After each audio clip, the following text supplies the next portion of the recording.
दादा भाड़ा कया अꯣइबिरमनो ngô bahara si lupa kun mak tang pibiram tai चिरे sir ngô asui pu lupa manga di yau din यारे अदुम लौरो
하요.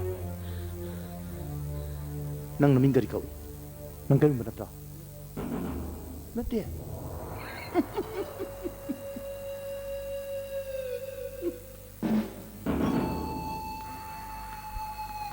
Nang mau tatuk pergi. Cocok. Jalan ni. Jalan. Jalan.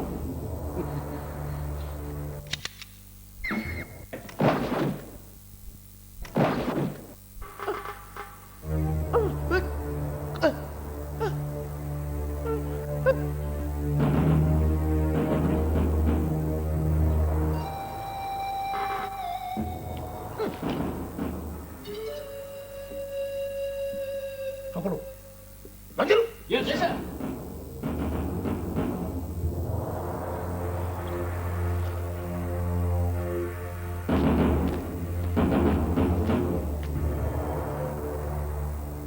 에릭쇼 에코 나코도 타고 타더라 남아야 되니까 레이호 Sir, I couldn't tell you with the boxing see.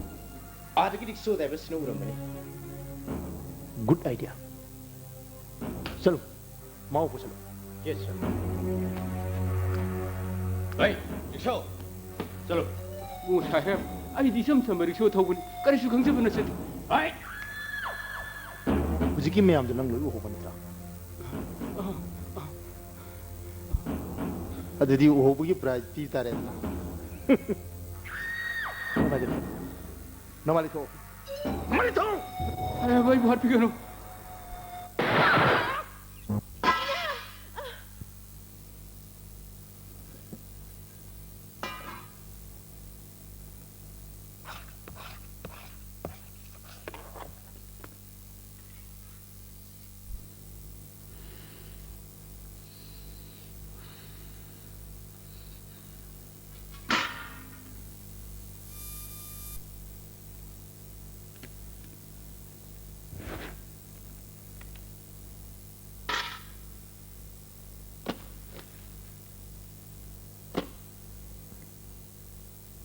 मसी गांजी थागिबा पाखोन सिदेबा सेबोट माइनेन पाद्रि हलोइदबन इसे कइनो सांकुइ चलिसिबो नंगना पाखोन चटपसिदिबा चे अस अने बोलेंगे इतने commando गाड़ी में आम सखी असीब निम्स याउखी इसे ꯆꯠꯅꯤꯡꯉꯒ ꯆꯠ ꯑꯁꯥ ꯀꯤꯟꯍꯦ ꯑꯁꯥ ꯑꯩꯈꯣꯏ ꯇꯥꯖꯧꯕ ꯁꯣꯏ ꯍꯥꯏꯕꯁꯤꯕꯨ ꯑꯆꯨꯝꯕꯔꯅꯦ ꯍꯥ किधर मुड़ रहा तू अखोई बाकी दूर है बनो ꯑꯩꯁꯨ ꯀꯩꯊꯦꯜꯗ ꯂꯧꯒꯤ ꯍꯥꯔ ꯈꯤꯇ ꯍꯪꯒꯦꯅ ꯍꯥꯏꯒꯠꯂꯛꯄꯅꯤ खरदो ꯑꯩꯁꯨ ꯂꯝꯕꯤꯗ ꯇꯥꯔꯛꯄꯅꯤ ꯀꯩꯅꯣ ꯀꯥꯞꯅꯩ ꯍꯥꯏꯕ꯭ꯔꯥ ꯀꯩꯅꯣ ꯅꯍꯥꯔꯣ ꯃꯌꯥꯝ ꯑꯃ ꯇꯥꯟꯅꯔꯛꯄꯗ ꯑꯩꯈꯣꯏ ꯇꯥꯖꯧꯗꯣ ꯅꯣꯡꯃꯩꯅ ꯄꯥꯟꯕ ꯑꯣꯏꯔꯃꯥꯜꯂꯦ ꯀꯃꯥꯟꯗꯣ ꯆꯤꯡꯂꯦꯟꯒꯤ ꯀꯥꯡꯕꯨꯅꯤ ꯍꯥꯏꯅ ꯍꯧꯏ ꯔꯤꯛꯁꯣꯗꯨꯁꯨ ꯂꯝꯕꯤꯗ ꯑꯗꯨꯃꯛ ꯇꯥꯗꯨꯅ ꯂꯩꯍꯧꯔꯤ ꯃꯥꯜꯂꯦ ꯁꯤ ꯁꯥ ꯍꯥꯏ ꯏꯕꯦꯝꯃ 이마 아파. 씨!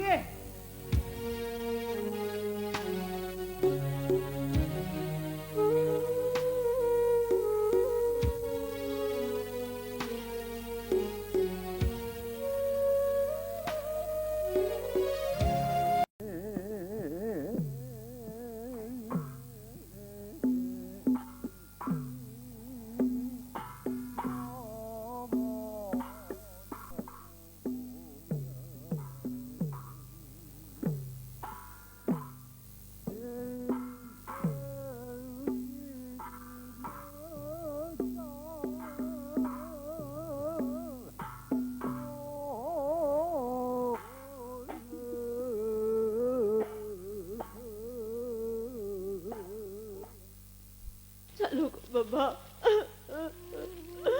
akan mana semua busak. Mewat minai na talaba sasar. Tola ba ikaw ang pamkay sulang. Chalo ko, Baba.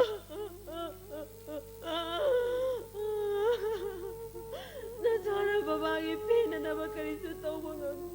Nasabuan ko, Baba. Baba!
Pisandahan sa.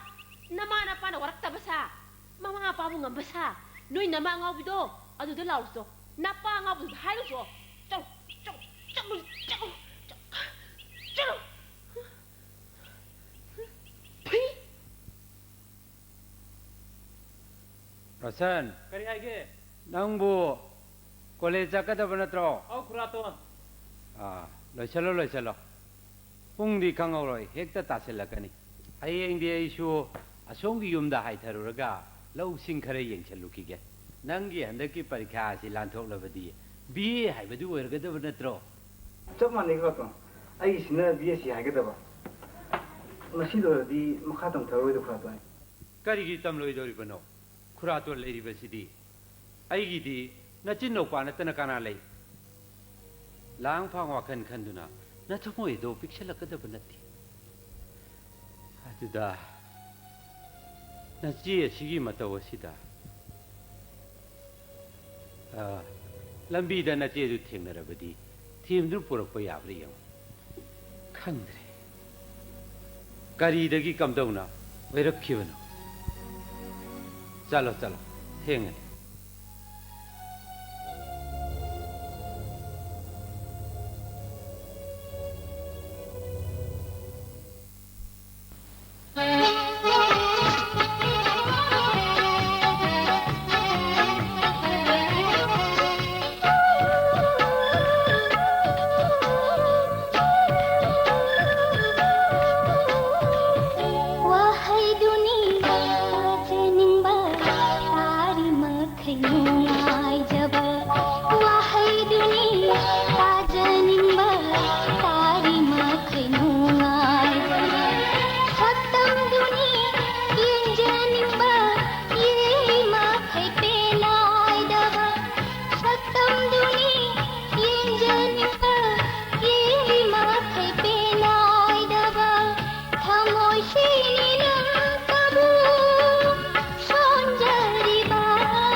तामो Alpa चंगा गत पियो पैसागी वा थमको हौजिक पुनम क्राइ जतोइनो कोले जतोय नाइन हाइस पिरो कइदौनो पैसानो अदु यामना लेते कइनोम सिनगे तौनेबा कदाइनो पिरो लेते कॉलेज काबु लुपा चंगा इस कॉलेज ने nganta satpa thengna halakpa nangi indira susira aba kaino kana ro yam leidene moige padna BT road tagi horaga kana gi thangal bazaar pauna bazaar kandi ai loi khang 이 하이비리 해. tawno paisa leti hello oh singlela ngasi si minister gi inaugural function gi paudo nang tarap natro maduma ningthina pangthona bhona si function laudringi momangda mobile timama hana thako ngarangi angang du gi interrogation report to amdore khara confidential oisi aduga report tu puraga nang hoji aina tung tu lo okay aduna na koi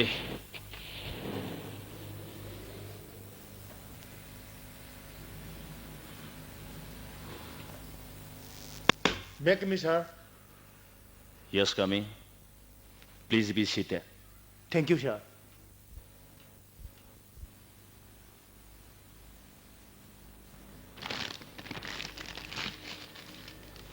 headline di iribito pa 거리로네. 헤로 잘 시디암 핸드말레다. 거의 publishing 지줘봐. 그니 신압 토디가 남 신탑이데. 뭐 이게 등 소로 될래 막 궁도로 틀리. adubu khabar side iribi sidedi namnu siralaga kapani hairi ngarang no gi report na encounter da sibani hairi anyway aina noida muka na hairi Sir.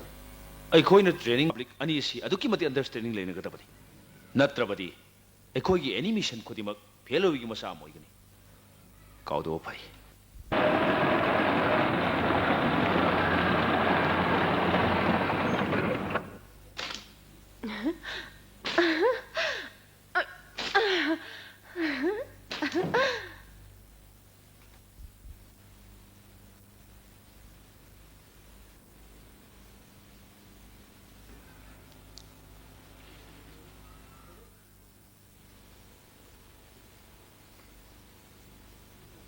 이네 세 पैसा खरा से थमजिनबियो माना करिगुम्बा चानिंग थानिंग बलेराबसो इनेनने खरंत पिबिखो ओ होय होय इने सिलागे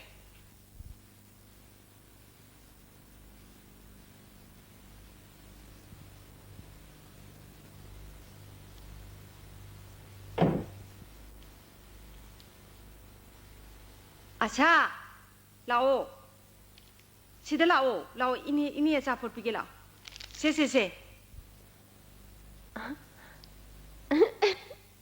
अचापोट चाहो लाओ से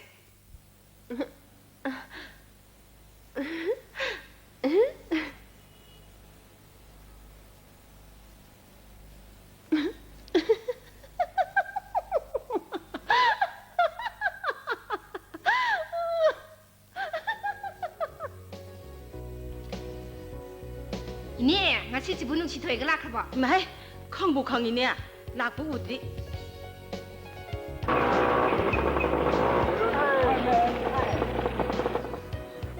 하이 행자비 후직대 이네다 항엄당아이니 웨이비마 마치는 비싱아이 때 팅이니 이네 사라고 봤다 ꯍꯣꯏꯕꯦꯝꯃ ꯅꯪ ꯌꯥꯎꯗꯕꯁꯦ ꯀꯣꯂꯦꯖꯁꯦ ꯄꯨꯡꯆꯤ 마부 반도 웨닝자니 ꯉꯁꯤꯗꯤꯅꯦ ꯌꯥꯝ ꯊꯣꯛꯅꯤꯡꯕ ꯄꯥꯎ ꯑꯃ ꯇꯝꯕꯤꯒꯦꯅꯦ 그리 뻥노 나한기들어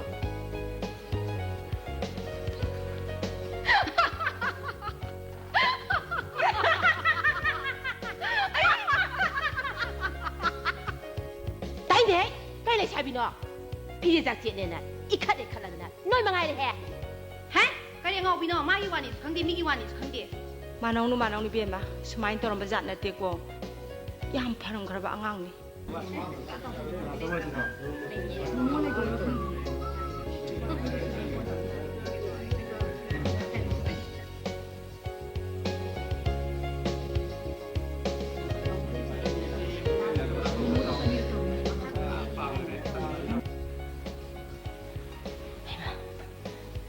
라이트 ꯅꯪꯅ ꯌꯥꯝ ꯍꯩꯅꯗꯦ ꯍꯥꯏꯕ ꯅꯨꯄꯥꯗꯣ ꯑꯊꯣꯛꯅ ꯍꯩꯅꯈꯤꯗ꯭ꯔꯦ ꯑꯩꯈꯣꯏꯁꯦ ꯀꯣꯏꯁꯦꯟ ꯍꯦꯛ ꯁꯦꯟꯅꯤ ꯖꯨꯠꯃꯦꯟꯗꯤ ꯏꯆꯥ ꯍꯦꯛ ꯆꯥꯗꯅ ꯌꯧꯁꯜꯂꯛꯑꯦ ꯏꯕꯦꯝꯃ ꯌꯧꯁꯜꯂꯛꯑꯦ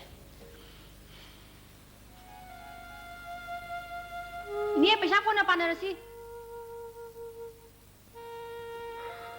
네, 혹시 그 솜덕 락해봐 오브로? ꯍꯧꯖꯤꯛꯇ ꯁ꯭ꯋꯥꯏꯗ ꯂꯩꯔꯝꯕꯒꯨꯝ ꯇꯧꯕꯅꯤꯅꯦ ꯀꯗꯣꯝ ꯆꯠꯈ꯭ꯔꯕꯅꯣ ꯈꯪꯍꯧꯗ꯭ꯔꯦ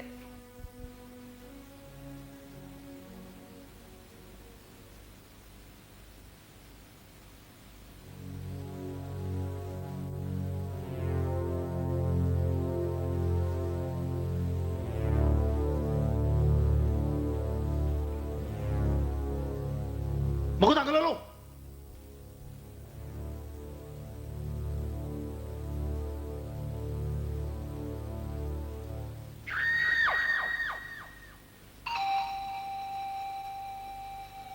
ꯃꯤ ꯍꯥꯠꯄ ꯅꯪ ꯅꯣꯡꯃꯗꯤ ꯑꯩ ꯈꯨꯠꯇ ꯁꯤꯕ ꯁꯣꯏꯗ꯭ꯔꯕꯅꯤ ꯐꯤ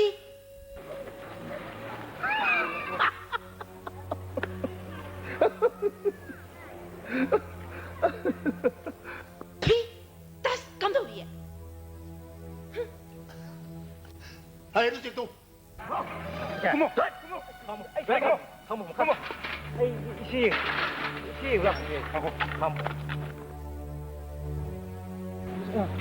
허이 그나 남기니까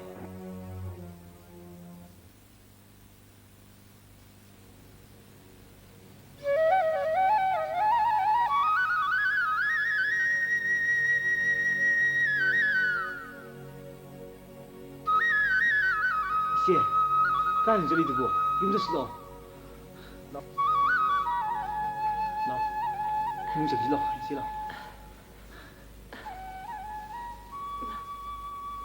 ꯀꯅꯥ ꯁꯤꯕꯣ 그이노 구임니 까오르고 ꯑꯣ ꯑꯗꯨꯕꯨꯗꯤ ꯈꯪꯕ ꯅꯪꯕꯨ ꯅꯨꯄꯤ ꯊꯤꯔꯕꯣ 티드리제 짱슬로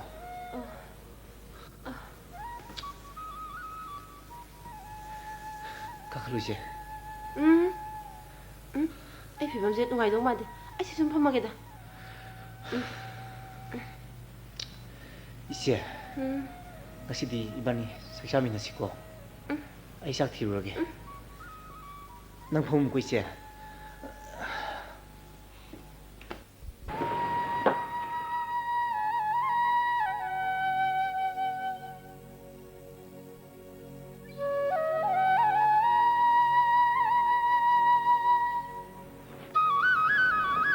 쟤 나는 바보 뭐야 수요하고 있어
Dima, Asha, lao hey.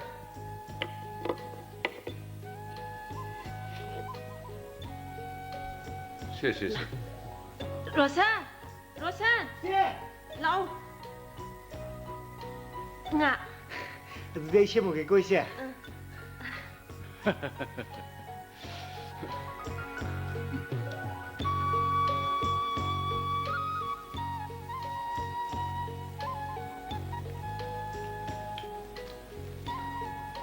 Ngasi saging yang si ondong hau kre.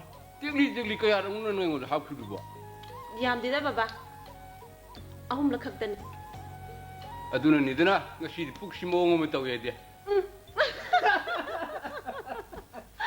로션! 로션! 로션! 헤이, 어른. 파모. 그이도래? 나 상금 들어봐. 타면 저보다 심보타면. 아이 빠옴 తం기 락림네. 아코이 파티 안싱가 시누이다럼 솜다 락네 하이. 아코이 디비전 거 이바 섹터라마 농농 팜시다 항가다 말래.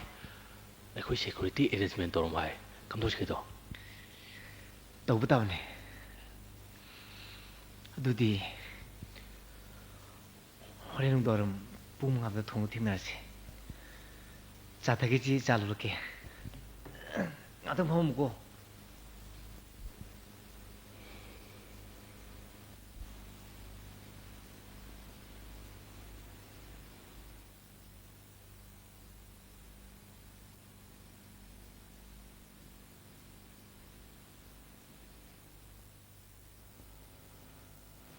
다모, 자.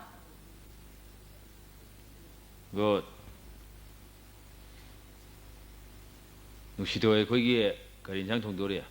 짝시부 아이나 좀 통보다. 거리노 넌 하이두고. 아이슈 이문기 타박다마 땡방질로 하이리브라.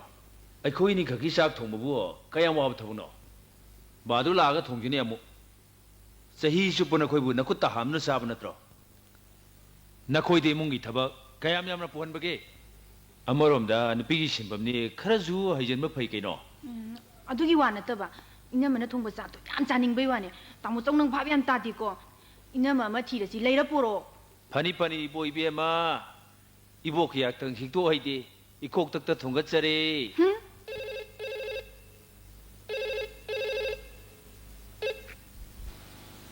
헬로. 레이. 누시토이. Kaino tamo? Nangi seheli susila bu kaino. Magi po. Hello, Susila, nang koy re. Hayma, jabi. Hayma, ai di kau re, hak tengai ra mo, ai la age. Bye.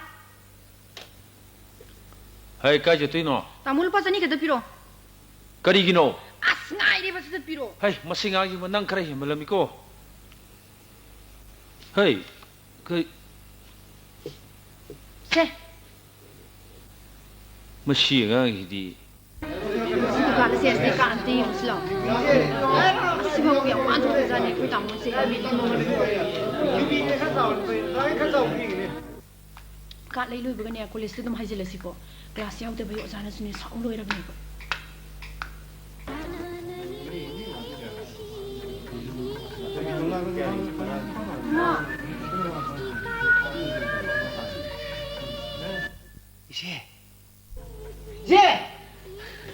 이마! 남이 또 가이드 얘기. 시대는 저번에 쫙쫙 저기다 밤래 잡아. 나티. 나는 거기 또 거기 있냐 리시가 있노. 석다 시거. Hoi bungo, nang na khaliba wakhando, hantang mapok sigidi oiraroye. 온친나 누나 까나로. 사실라. 석다 시거.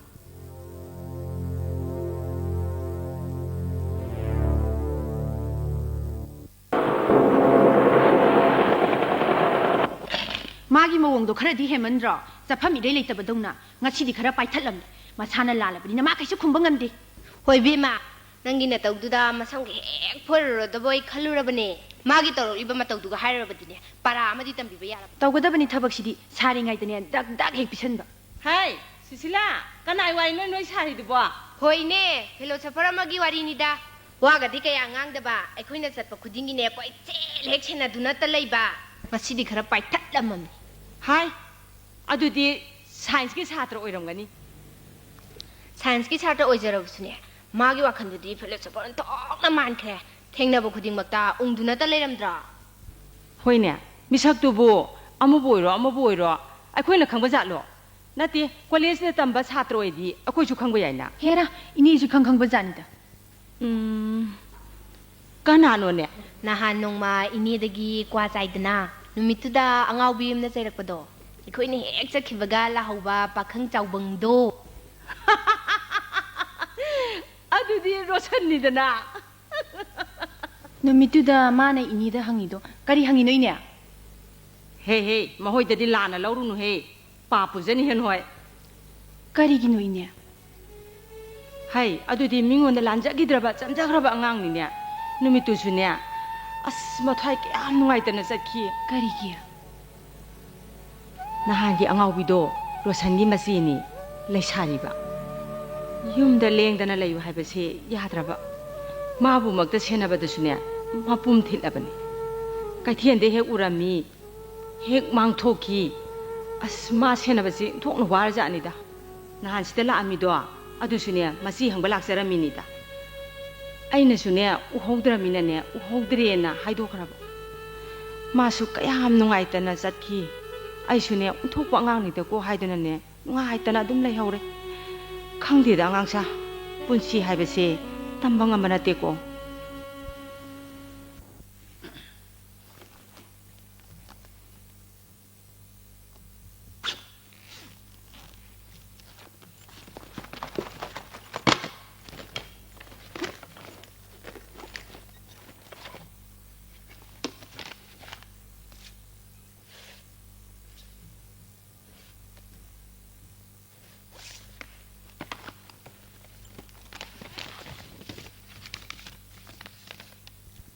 आशा आई नंगी नफम वाफम से कमदौन हायरसिगे आई नंबु पुंसी ओजेगे खंजखिबने अदुबो नंगसु खलो समाज न लेरुरबनिना समाज के मेनो मैसादी कीना चटपताय आई पुंसी दे अरेपने अदुबो नंग आइगे इसेल दे अदमक वांग वांग ओय होरगनी नंग आइबु वारोनुको नाकी वजा शरत 11 Monday 97 वजा शरत ngaige ngarga laktabasibu kari matongno nangi lisa sajat masini aina chingnariba matungdadi aripa ma hyderabad ai amu khanna nang unaba thoklaroi 12 Tuesday 97 ai police station da chali inspector singlen ge miyeng na yang ai singna da bangamde ai masimati khangle madudi ipa habe mesa singlen na masu magi kanguna ne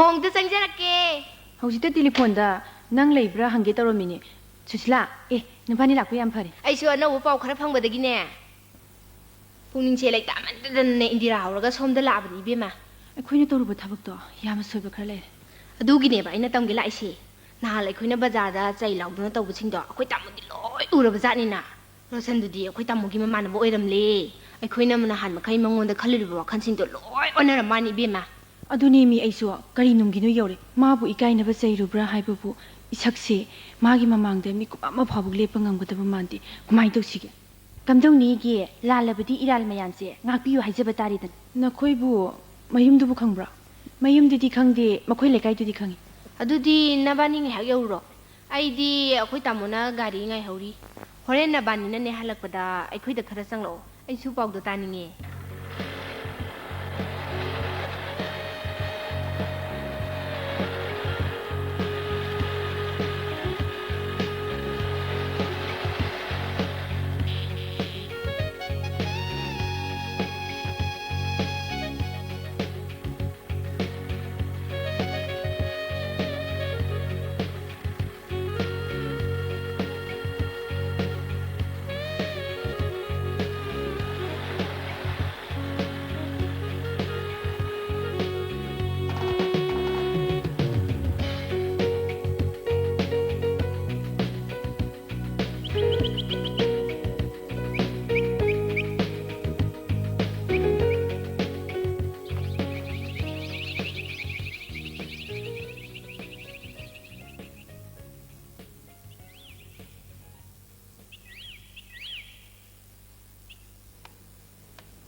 ꯁꯣ ꯂꯣꯜꯂꯤ ꯂꯣꯟꯕ ꯃꯥꯜꯂꯦ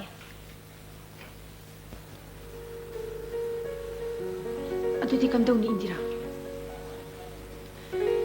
ꯅꯍꯥꯟꯒꯤ ꯊꯧꯗꯣꯛꯇꯨꯒꯤ ꯃꯇꯨꯡꯗꯒꯤ ꯃꯥ ꯎꯁꯨ ꯎꯈꯤꯗ꯭ꯔꯦ 인디라 ꯑꯩ ꯌꯥꯝꯅ ꯅꯤꯡꯁꯤꯡ ꯃꯥꯡꯖꯤꯡꯂꯣꯏ ꯑꯩ ꯅꯤꯡꯉꯝꯃꯛꯇ꯭ꯔꯦ 인디라 미야 ꯃꯔꯛꯇꯨꯗ ꯃꯥ ꯀꯔꯤ ꯑꯣꯏꯔꯝꯒꯅꯤ ꯑꯩꯕꯨ ꯀꯔꯤꯅꯤ ꯈꯜꯂꯝꯒꯅꯤ ꯇꯥꯛꯄ ꯌꯥꯝꯅ ꯐꯔꯦ ꯈꯨꯔꯥꯇꯣꯟꯗꯤ ꯉꯝꯗ ꯉꯝꯂꯔꯣꯏ ꯈꯜꯂꯗꯅ ꯅꯪ ꯇꯟꯀꯧ ꯀꯧꯔꯨꯔꯤꯕꯅꯤ ꯁꯣꯝꯗꯅ ꯑꯉꯟ ꯄꯨꯛꯁꯤ ꯈꯥꯎꯗꯣꯛꯎꯔꯣ ꯅꯣꯡꯁꯨ ꯑꯃꯨꯛ ꯅꯪ ꯃꯁꯤꯗ ꯑꯃꯨꯛꯀ ꯅꯣꯠꯁꯤꯜꯂꯛꯂꯕꯗꯤ ꯃꯇꯨ ꯊꯣꯛꯀꯗ꯭ꯔꯣ ꯍꯧꯖꯤꯛꯇꯤ ꯀꯔꯤꯁꯨ ꯊꯣꯏꯗꯣꯛꯄ ꯇꯧꯗ꯭ꯔꯕ ꯅꯠꯇ꯭ꯔ ꯈꯨꯔꯥꯇꯣꯟ 이자오버덕이라 뿡링체 강자하고 자오래 아나하고 너희는 빠이그리 나그래가 디야 낭시 요라데리 나 시법로 있을 오도가 야더라 낭리 판에 까기거든요 호봇 망아 아마 떠고 부고 나 뿡링 정고 그라톤수 러우싱로 찰람라가 까라 ꯈꯨꯔꯥꯇꯣꯟ ꯑꯩ ꯕꯤꯑꯦꯁꯁꯤ ꯂꯣꯏꯔꯒ ꯃꯈꯥ ꯇꯝꯊꯔꯔꯣꯏ ꯑꯩꯅ ꯇꯧꯒꯗꯕ ꯏꯊꯧ ꯑꯃ ꯃꯥꯡꯗ ꯇꯥꯗꯨꯅ ꯂꯩ ꯃꯁꯤ ꯃꯇꯝ ꯄꯥꯡꯊꯣꯛꯑꯝꯂꯒ ꯑꯩꯒꯤ ꯄꯨꯟꯁꯤꯁꯦ ꯃꯥꯡꯈ꯭ꯔꯕꯁꯨ ꯃꯥꯡꯈ꯭ꯔꯁꯅꯨ ꯑꯩ ꯈꯪꯏ ꯅꯪꯒꯤ ꯊꯃꯣꯏꯗ ꯐꯥꯎꯔꯤꯕ ꯂꯃꯟ ꯈꯨꯝꯅꯤꯡꯕꯒꯤ ꯃꯩꯆꯥꯛ ꯑꯗꯨꯕꯨ ꯂꯥꯝꯃꯤ ꯍꯥꯏꯗꯨꯅ ꯈꯨꯠ ꯑꯅꯤ ꯆꯪꯅ ꯍꯨꯛꯄ ꯌꯥꯗꯕꯒꯨꯝ ꯈꯥꯡꯕ ꯇꯥꯕꯅꯤ ꯈꯥꯡꯂꯤꯕꯅꯤ ꯈꯨꯔꯥꯇꯣꯟ ꯑꯗꯨꯕꯨ ꯀꯌꯥꯝ ꯀꯨꯏꯅ ꯈꯥꯡꯈꯤꯅꯤ ꯄꯨꯡꯁꯦ ꯂꯩꯇꯥꯛꯐꯝ ꯈꯪꯗꯕꯅꯤ ꯈꯨꯔꯥꯇꯣꯟ 이자치디 ꯄꯨꯝꯅꯃꯛ ꯂꯥꯏꯕꯛꯇ ꯇꯝꯂꯝꯂꯕꯅꯤ ꯈꯟꯗꯣꯛ ꯂꯥꯏꯒꯤ ꯋꯥꯌꯦꯜ ꯍꯥꯏꯕ ꯑꯃꯁꯨ ꯂꯩꯗꯅ ꯏꯕꯨ ꯃꯥꯅ ꯄꯤꯔꯛꯄ ꯗꯟꯗꯤꯗꯤ ꯑꯩꯈꯣꯏ ꯃꯤꯑꯣꯏꯕꯅ ꯉꯥꯏꯕ ꯉꯝꯗꯕ ꯈꯛꯇꯅꯤ ꯄꯤꯗꯅꯗꯤ ꯈꯛ ꯇꯣꯛꯂꯣꯏ ꯀꯥꯎꯒꯅꯨ 이자치 ꯃꯌꯥꯝ ꯂꯥꯛꯑꯦꯗꯅ ꯅꯨꯡꯉꯣꯏ ꯂꯣꯏꯅ ꯊꯧꯔꯥꯡ ꯇꯧꯗꯨꯅ ꯂꯩꯔꯕꯅꯤ ꯎꯔꯝꯃꯣ ꯃꯥꯁꯨ ꯂꯥꯛꯏ ꯑꯩꯁꯨ ꯉꯥꯏꯍꯥꯛ ꯂꯩꯔꯒ ꯂꯥꯛꯑꯒꯦ ꯅꯣꯏ ꯍꯧꯔꯝꯃꯣꯀꯣ ꯅꯣꯔꯦ ꯈꯨꯔꯥꯇꯣꯟ ꯍꯛꯆꯥꯡ ꯉꯝꯗꯅ ꯄꯣꯊꯥꯎꯅ ꯁꯟꯖꯥꯎꯁꯤꯗꯤ 나왜 야저거니네 보이누 러럭 타 하이버시디 마마 오빠 아치버 파오바 파오라 국들 담모 하이네리거든이네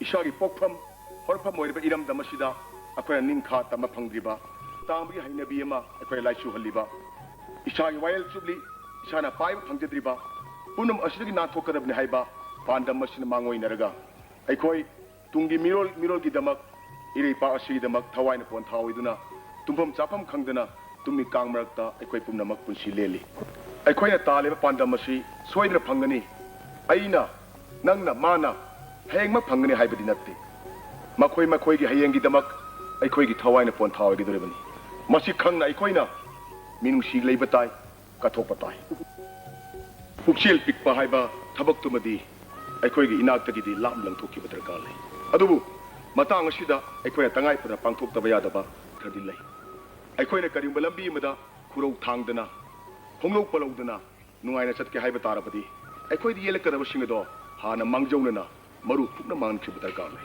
मरम मदुना अखोयगी खुनाय सिबु अमोटपा लंबीदा लमजिंगदबु होनरिबा कांबु सिंगसी अखोयना मसक खंगदोकपा लोइना मांगनखिबा दरकार लई ngasiगी समाज असिनदी मतु सोनबीनी हाइजरबसु तिजेन काइजेनदबा मसक तोपा समाज अम सेमनो होना मतमदा असौब थौरांग लौजरिबी नुपी ओबी खुनाइदा नत्त मियेंग येंगलिबा मखोयदुदा असौब पाराम तंबीबा ताई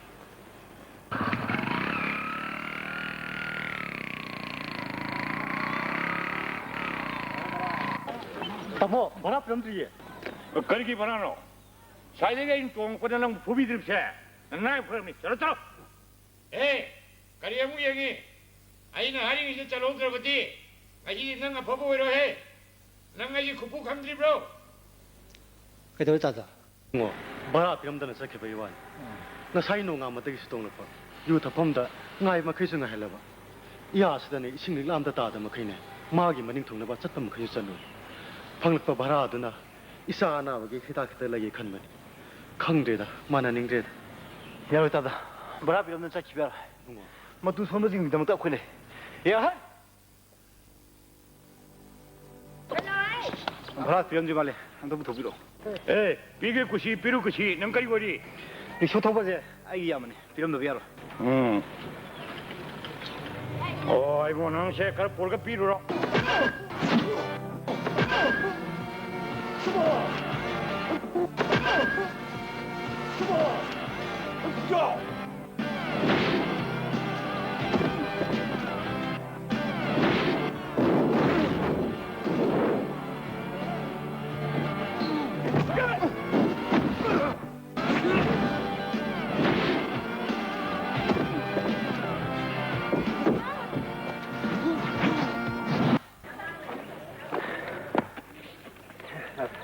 이나오면 반대기네 사기 구스만 네 방들어보니 망고는 거의 붕어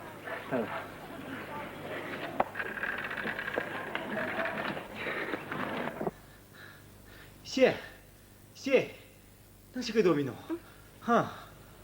힘도 슬로 로 힘도 슬로 nang bukan ali ladra ma yaw haigi cinema hero sana mi ge phuna is ta po psycho 이 효자가 친구도 어디서 아이 이름 내본 건데会拍谁们怎么都有写了这是老些了老是老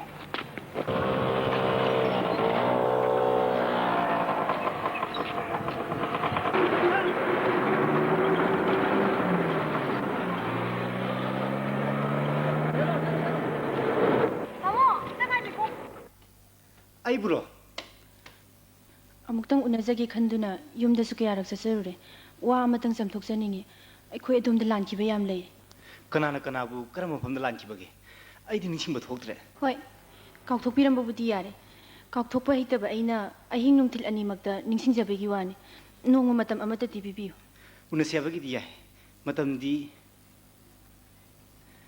ꯁꯦꯠꯂꯤꯕ ꯐꯤꯖꯣꯜꯗꯨꯅ ꯍꯦꯛ ꯍꯣꯡꯗꯣꯛꯄ ꯅꯨꯃꯤꯠꯇ ꯌꯥꯔꯦ ꯍꯥ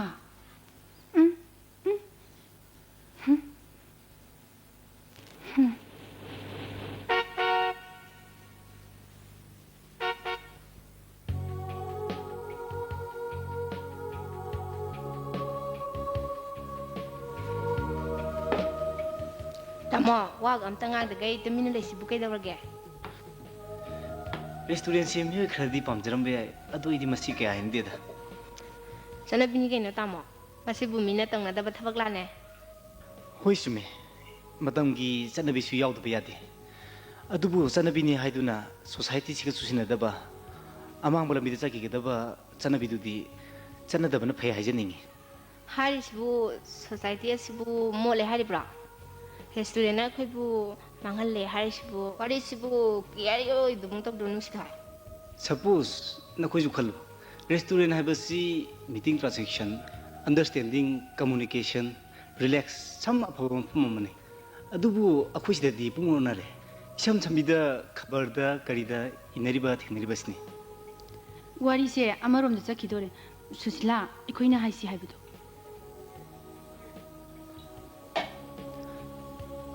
अरुण नन फरब सिलमो इने हो अय यौन बहनारगे Yes, okay. Mayam wari ngak sabi ko ne. Ay kay gumasin ba ma? Waro biyo ati ko. Tamo, ꯑꯩꯈꯣꯏꯅ ꯃꯃꯥꯡꯗ ꯇꯥꯃꯣꯗ ꯌꯥꯝ ꯂꯥꯟꯈ꯭ꯔ ꯃꯥꯅꯦ.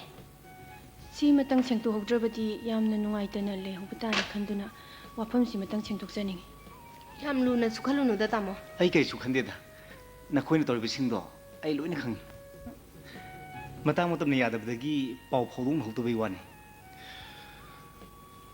ꯑꯩꯅ ꯄꯥꯝꯂꯤꯕꯗꯤ ꯍꯧꯗꯣꯔꯤꯕ ꯋꯥꯐꯝꯗꯨ ꯅꯠꯇꯦ ꯇꯣꯉꯥꯟꯕ ꯑꯃꯅꯤ ꯑꯗꯨꯗꯤ ꯀꯔꯤ ꯀꯔꯤ ꯍꯥꯏꯕꯕꯨ ꯆꯦꯟꯊꯔꯤꯕ ꯏꯆꯦꯜꯁꯤꯗ ꯅꯈꯣꯏ ꯑꯩꯈꯣꯏꯅ ꯀꯥꯎꯁꯤꯡ ꯑꯣꯏꯅ ꯇꯧꯊꯔꯤꯕꯁꯤꯅꯤ ꯍꯥꯏꯕꯗꯤ ꯏꯔꯝꯗꯝꯒꯤ ꯐꯖꯔꯕ ꯐꯤꯖꯦꯠ ꯆꯥꯛꯁꯦꯠ ꯂꯝꯆꯠ ꯕꯦꯕꯥꯔ ꯍꯨꯟꯗꯣꯛꯇꯨꯅ ꯃꯤꯔꯝꯗꯝꯒꯤ ꯐꯤꯖꯦꯠ ꯆꯥꯛꯁꯦꯠ ꯆꯠꯅꯕꯤꯅꯤ ꯍꯦꯜꯂꯦ ꯈꯟꯕꯤꯔꯤꯕ ꯅꯠꯇ꯭ꯔꯥ 이섬 삼나 이빠이 부싱은 담비람바 능시리바 진희기 먹었다 미람기 상부는 해를 큰비리 변했다 어, tamo 잘했지.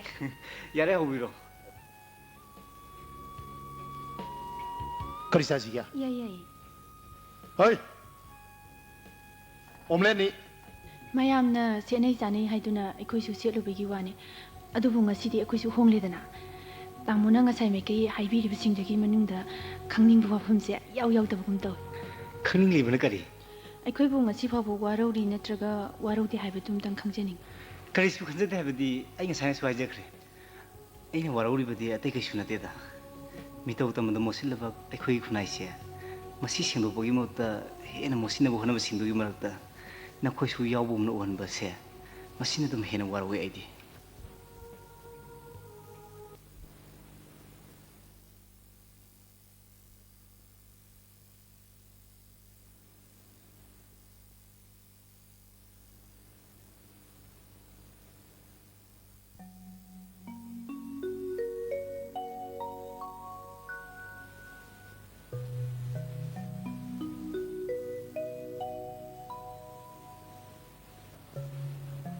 ꯅꯃꯤꯠꯇꯣ ꯀꯩꯗ ꯌꯦꯡꯒꯦ ꯁꯤꯗ ꯅꯠꯇ꯭ꯔꯕꯗꯤ ꯑꯆꯧ ꯆꯥꯎꯕ ꯁꯣꯔꯣꯛꯀꯤ ꯆꯠꯐꯝ ꯂꯩꯇ꯭ꯔꯕ꯭ꯔꯥ ꯅꯠꯇꯦ ꯅꯪꯅ ꯑꯩꯈꯣꯏ ꯇꯨꯡꯀꯩ ꯏꯟꯅꯔꯤꯁꯦ ꯀꯔꯤꯒꯤꯅꯣ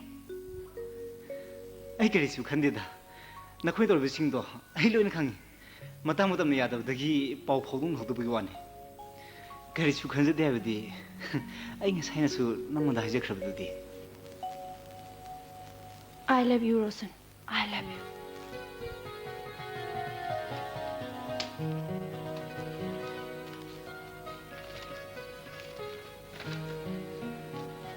ꯑꯩꯕꯨ ꯀꯔꯤ ꯏꯁꯤꯒꯦ ꯐꯔꯦ ꯍꯦꯛꯇ ꯏꯔꯒꯦꯗ Dear Roshan, ꯅꯪꯒ ꯊꯦꯡꯅꯔꯒ ꯄꯣꯠꯂꯨꯝ ꯑꯃ ꯊꯥꯒꯅꯤ ꯈꯜꯂꯨ ꯅꯪꯕꯨ ꯎꯔꯨꯕ ꯃꯤꯀꯨꯞꯇ ꯄꯣꯠꯂꯨꯝ ꯑꯃ ꯍꯥꯞꯀꯠꯂꯤ ꯅꯪꯒꯤ ꯃꯛꯇ꯭ꯔꯕ ꯂꯤꯆꯠ ꯁꯥꯖꯠꯅ ꯑꯩꯕꯨ ꯄꯨꯡꯉꯥꯎ ꯉꯥꯎꯍꯜꯂꯤ ꯈꯪꯗꯦ ꯀꯔꯤ ꯍꯥꯏꯒꯗꯕꯅꯣ ꯑꯗꯨꯕꯨ ꯁꯤꯃꯇꯪꯗꯤ ꯊꯃꯣꯏ ꯁꯦꯡꯅ ꯑꯩ ꯅꯪꯕꯨ ꯅꯨꯡꯁꯤ ꯅꯍꯥꯛꯀꯤ ꯅꯨꯡꯁꯤꯊꯣꯏ ꯋꯥ ꯆꯤꯊꯤ ꯅꯨꯡꯁꯤꯕꯒꯤ ꯆꯤꯊꯤ ꯑꯗꯨ ꯑꯔꯨꯟ ꯀꯝꯗꯧꯁꯤ ꯍꯥꯏꯅꯣ ꯔꯤꯄ꯭ꯂꯥꯏ ꯃꯀꯣꯛ 이후르ꯒꯗꯧꯒꯦ 마가 ꯅꯛꯁꯤꯟꯅꯕ ꯍꯥꯏꯕꯁꯤ ꯀꯣꯟꯅ ꯑꯩꯈꯣꯏ ꯄꯥꯔꯇꯤꯒ ꯌꯥꯝ ꯀꯥꯟꯅꯔꯛꯄꯁꯨ ꯌꯥꯏ ꯑꯣ ꯌꯥꯝ ꯆꯨꯝꯕ ꯋꯥꯅꯤ ꯑꯗꯨꯗꯤ ꯑꯩ ꯔꯤꯄ꯭ꯂꯥꯏ ꯑꯃ ꯏꯈ꯭ꯔꯒꯦ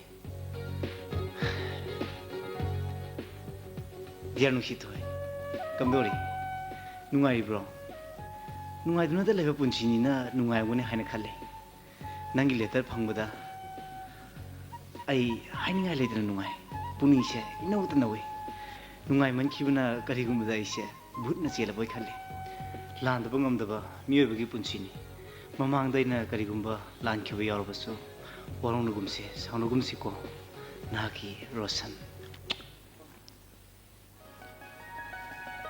ꯅꯨꯡꯁꯤꯊꯣꯏ ꯅꯣꯏ ꯇꯥꯃꯣꯁꯤ ꯀꯝꯗꯧꯏ ꯍꯥꯏꯕꯗꯤ ꯃꯇꯝꯁꯤꯒꯤ ꯆꯞ ꯆꯥꯕꯤ ꯄꯨꯂꯤꯁ ꯑꯣꯐꯤꯁꯥꯔ ꯑꯃ ꯑꯣꯏꯕ꯭ꯔꯥ ꯑꯩꯈꯣꯏ ꯇꯥꯃꯣꯒꯤ ꯋꯥꯁꯦ ꯀꯔꯤ ꯍꯥꯏꯒꯗꯕꯅꯣ ꯈꯪꯗꯦ ꯃꯌꯨꯝ ꯄꯥꯜꯂꯣ ꯍꯥꯏꯕꯁꯨ ꯌꯥꯗꯦ ꯏꯁꯇ꯭ꯔꯤꯛꯀꯗꯤ ꯈꯨꯑꯣꯏ ꯑꯃꯅꯤ ꯍꯧꯖꯤꯛꯁꯨ ꯑꯩ ꯊꯤꯔꯝꯕ꯭ꯔꯥ ꯈꯪꯗꯦ ꯃꯤꯒꯤ ꯃꯤꯇꯤꯛ ꯃꯤꯔꯧꯒꯗꯤ ꯈꯪꯈ꯭ꯔꯕ ꯆꯞ ꯆꯥꯕꯤ ꯄꯨꯂꯤꯁꯇ ꯄꯨꯂꯤꯁꯅꯤ ꯁꯦꯟꯖꯥ ꯊꯨꯝꯖꯥꯒꯤ ꯋꯥꯔꯥ ꯄꯜꯂꯨꯕ ꯌꯥꯔꯣꯏ ꯑꯣ ꯃꯅꯤꯄꯨꯔꯁꯦ ꯑꯆꯨꯝꯕ ꯄꯨꯂꯤꯁꯁꯨ ꯂꯩꯕ ꯑꯣꯏꯔꯦ ꯑꯗꯨꯕꯨ ꯅꯨꯡꯁꯤꯊꯣꯏ ꯑꯩꯒ ꯅꯪꯒꯒꯤ ꯄꯨꯟꯁꯤ ꯃꯍꯤꯡꯁꯦ ꯇꯨ ꯑꯅꯤꯁꯤ ꯀꯔꯤ ꯈꯦꯠꯅꯩ ꯑꯣꯏꯊꯣꯛꯄ ꯌꯥꯔꯣꯏꯗ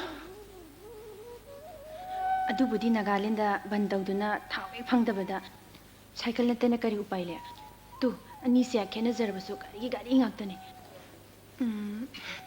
ꯒꯦꯔꯦꯖ ꯑꯃꯗ ꯄꯨꯟꯅ ꯂꯩꯖꯁꯅꯨ ꯀꯔꯤ ꯀꯥꯏ ꯅꯨꯡꯁꯤꯊꯣꯏ ꯃꯗꯨꯅ ꯋꯥꯒꯤ ꯋꯥꯅꯤ ꯇꯁꯦꯡꯅ ꯌꯦꯡꯂꯨꯔꯒꯗꯤ ꯅꯪꯒ ꯑꯩꯒꯒꯤ ꯂꯝꯕꯤ ꯇꯣꯉꯥꯟ ꯇꯣꯉꯥꯟꯂꯦ ꯉꯁꯤꯃꯛ ꯅꯪꯒ ꯑꯩꯒꯅ ꯊꯥꯡꯒꯤꯜꯂꯤꯕ ꯈꯣꯡꯊꯥꯡꯁꯦ ꯅꯈꯣꯏ ꯑꯍꯜ ꯂꯃꯟꯁꯤꯡꯒꯤ ꯑꯄꯥꯝꯕꯒꯤ ꯃꯥꯌꯣꯛꯇꯅꯤ ꯑꯩꯁꯨ ꯈꯪꯉꯦ ꯃꯗꯨ ꯄꯨꯝꯅꯃꯛ ꯃꯥꯌꯣꯛꯅꯕ ꯉꯝꯒꯅꯤ ꯍꯥꯏꯗꯨꯅ ꯉꯁꯤ ꯅꯅꯥꯛꯇ ꯐꯝꯂꯤꯁꯤꯗꯤ ꯃꯗꯨꯒꯤ ꯃꯔꯝꯗ ꯃꯈꯥ ꯑꯃꯨꯛ ꯇꯥꯟꯅꯔꯒꯨꯝꯁꯤ ꯃꯤꯑꯣꯏ ꯆꯥꯍꯧꯗ꯭ꯔꯕꯤ ꯏꯆꯦꯗꯣ ꯃꯥꯒꯤꯗꯃꯛꯇ ꯈꯟꯕꯗ ꯑꯩ ꯌꯥꯝ ꯅꯨꯡꯉꯥꯏꯇꯦ ꯃꯥꯒꯤ ꯋꯥ ꯑꯣꯏꯅ ꯉꯥꯡꯅꯁꯤ ꯍꯣꯏ ꯑꯩꯁꯨ ꯈꯜꯂꯤꯕꯅꯤ ꯏꯆꯦꯗꯒꯤ ꯂꯥꯞꯊꯣꯛꯀꯅꯤ ꯈꯜꯂꯨꯕꯗ ꯆꯥꯅꯤꯡꯕ ꯃꯌꯥꯝ ꯑꯄꯟꯕ ꯑꯣꯏꯔꯕꯅꯤ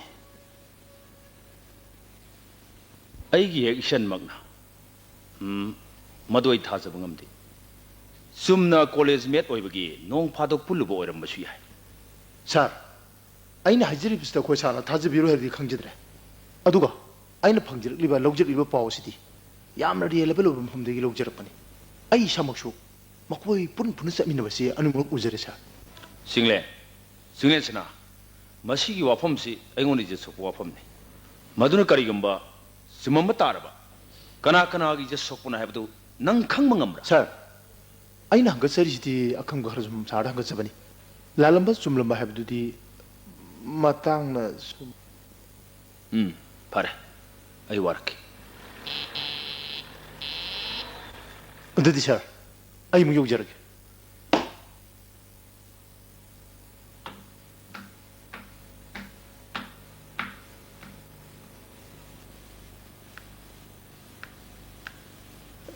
ꯅꯨꯡꯁꯤꯊꯣꯏ ꯍꯜꯂꯛꯑꯕ꯭ꯔꯣ ꯑꯧ ꯍꯜꯂꯛꯑꯦ ꯑꯩꯅ ꯃꯥꯕꯨ ꯅꯨꯡꯁꯤꯖꯕꯁꯤꯕꯨ ꯀꯔꯝ ꯀꯥꯟꯗ ꯐꯣꯡꯗꯣꯛꯀꯅꯤ ꯍꯣꯏꯗ ꯊꯣꯛꯐꯝ ꯂꯥꯛꯑꯅꯤꯗ ꯅꯨꯡꯁꯤꯊꯣꯏ ꯀꯔꯤ ꯍꯥꯏꯒꯦ ꯇꯥꯃꯣ ꯅꯪ ꯀꯥꯏ ꯆꯠꯂꯨꯏ ꯀꯣꯂꯦꯖ ꯆꯠꯂꯨꯕꯅꯦ ꯅꯪꯅꯁꯨ ꯑꯩꯉꯣꯟꯗ ꯃꯤꯅꯝꯃꯕ ꯅꯪꯒꯤ ꯂꯤꯆꯠ ꯁꯥꯖꯠ ꯑꯩꯅ ꯀꯔꯤꯒꯤ ꯈꯪꯉꯣꯏ ꯇꯥꯃꯣ ꯑꯩꯕꯨ ꯀꯔꯤ ꯀꯥꯏꯈ꯭ꯔꯒꯦ ꯀꯔꯤ ꯀꯥꯏꯈ꯭ꯔꯒꯦ ꯅꯪꯕꯨ ꯂꯨꯅ ꯆꯥꯅ ꯇꯧꯔꯕꯒꯤ ꯃꯍꯩꯔꯥ ꯉꯁꯤ ꯏꯈꯥ ꯊꯥꯕ ꯑꯣꯐꯤꯁꯥꯔꯁꯤꯡꯅ ꯑꯦꯁ ꯄꯤ ꯋꯥꯡꯊꯣꯏꯒꯤ ꯃꯆꯥꯅꯨꯄꯤꯒ ꯂꯥꯜꯍꯧꯕꯒ ꯃꯔꯤ ꯂꯩꯔꯤ ꯍꯥꯏꯅꯔꯤꯕꯁꯦ ꯄꯥꯎꯆꯦꯒꯤ ꯑꯍꯥꯟꯕ ꯂꯃꯥꯏꯗ ꯃꯌꯦꯛ ꯂꯥꯅ ꯑꯦꯁ ꯄꯤ ꯋꯥꯡꯊꯣꯏꯒꯤ ꯃꯆꯥꯅꯨꯄꯤꯒ ꯂꯥꯜꯍꯧꯕꯁꯤꯡꯒ ꯑꯔꯨꯝꯕ ꯃꯔꯤ ꯂꯩꯅꯤ ꯃꯁꯤ ꯅꯠꯇ꯭ꯔꯣ ꯑꯗꯨꯛ ꯏꯖꯠ ꯂꯩꯇꯅ ꯍꯤꯡꯕ ꯃꯁꯤꯅ ꯅꯪ ꯄꯥꯝꯃꯤꯁꯦ ꯃꯗꯨꯅ ꯅꯪ ꯄꯥꯝꯃꯤꯁꯦ ꯍꯥꯏꯌꯣ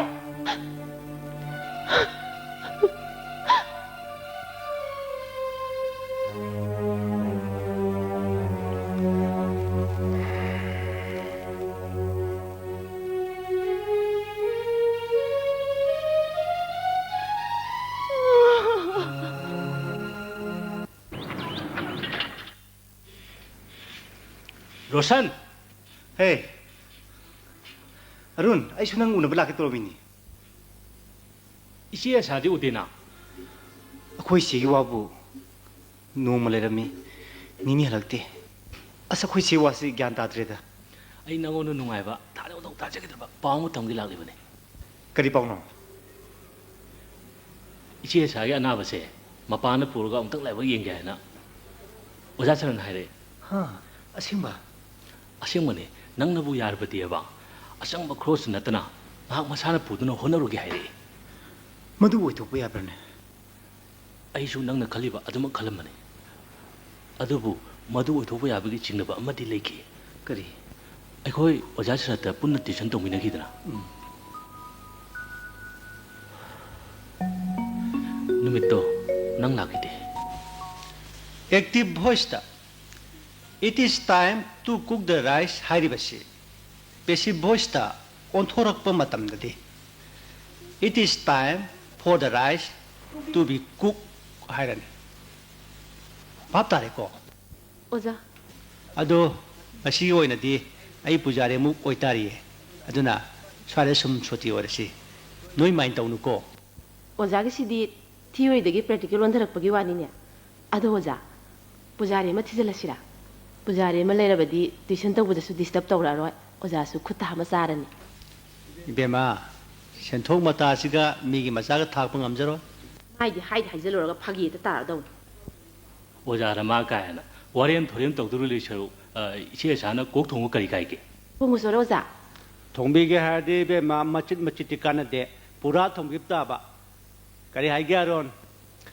आइदि पुनोंतो इसम समना खलुबनी अदुबो ngasidi आर्थ याम लेमने रोशन चुमी असिंग होने अखोई सिगी डायरी अमसु मखोइनि की फोटो अदु वरुन ओजा सरे कुंबा मतिक चारबा कॉलेज को जा मना अखोई द सुन खलमबसे आइदि मंगुमने तो मदक्सु तोलबा अचर ओक्सिंग हंगोइनरबा मा लाकपदा मिपुंग कुति मनना थैनरबा आइगी सिगी दम असुकी होनु पाबम तिबिरबदा करी पाखुनो अरुन आइना पिगदबसिबो अरे रोशन आई पाव से ओजा सरदा तमलगे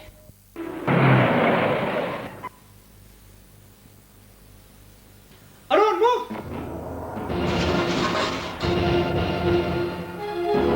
हाय अरुण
नाकिन थाना लैरोल चलबी बसंत बू खौरम नारी दी पंछी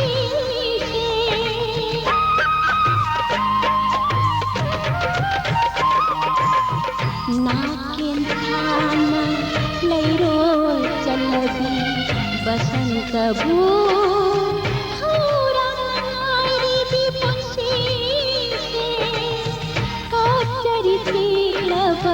I think it happened sida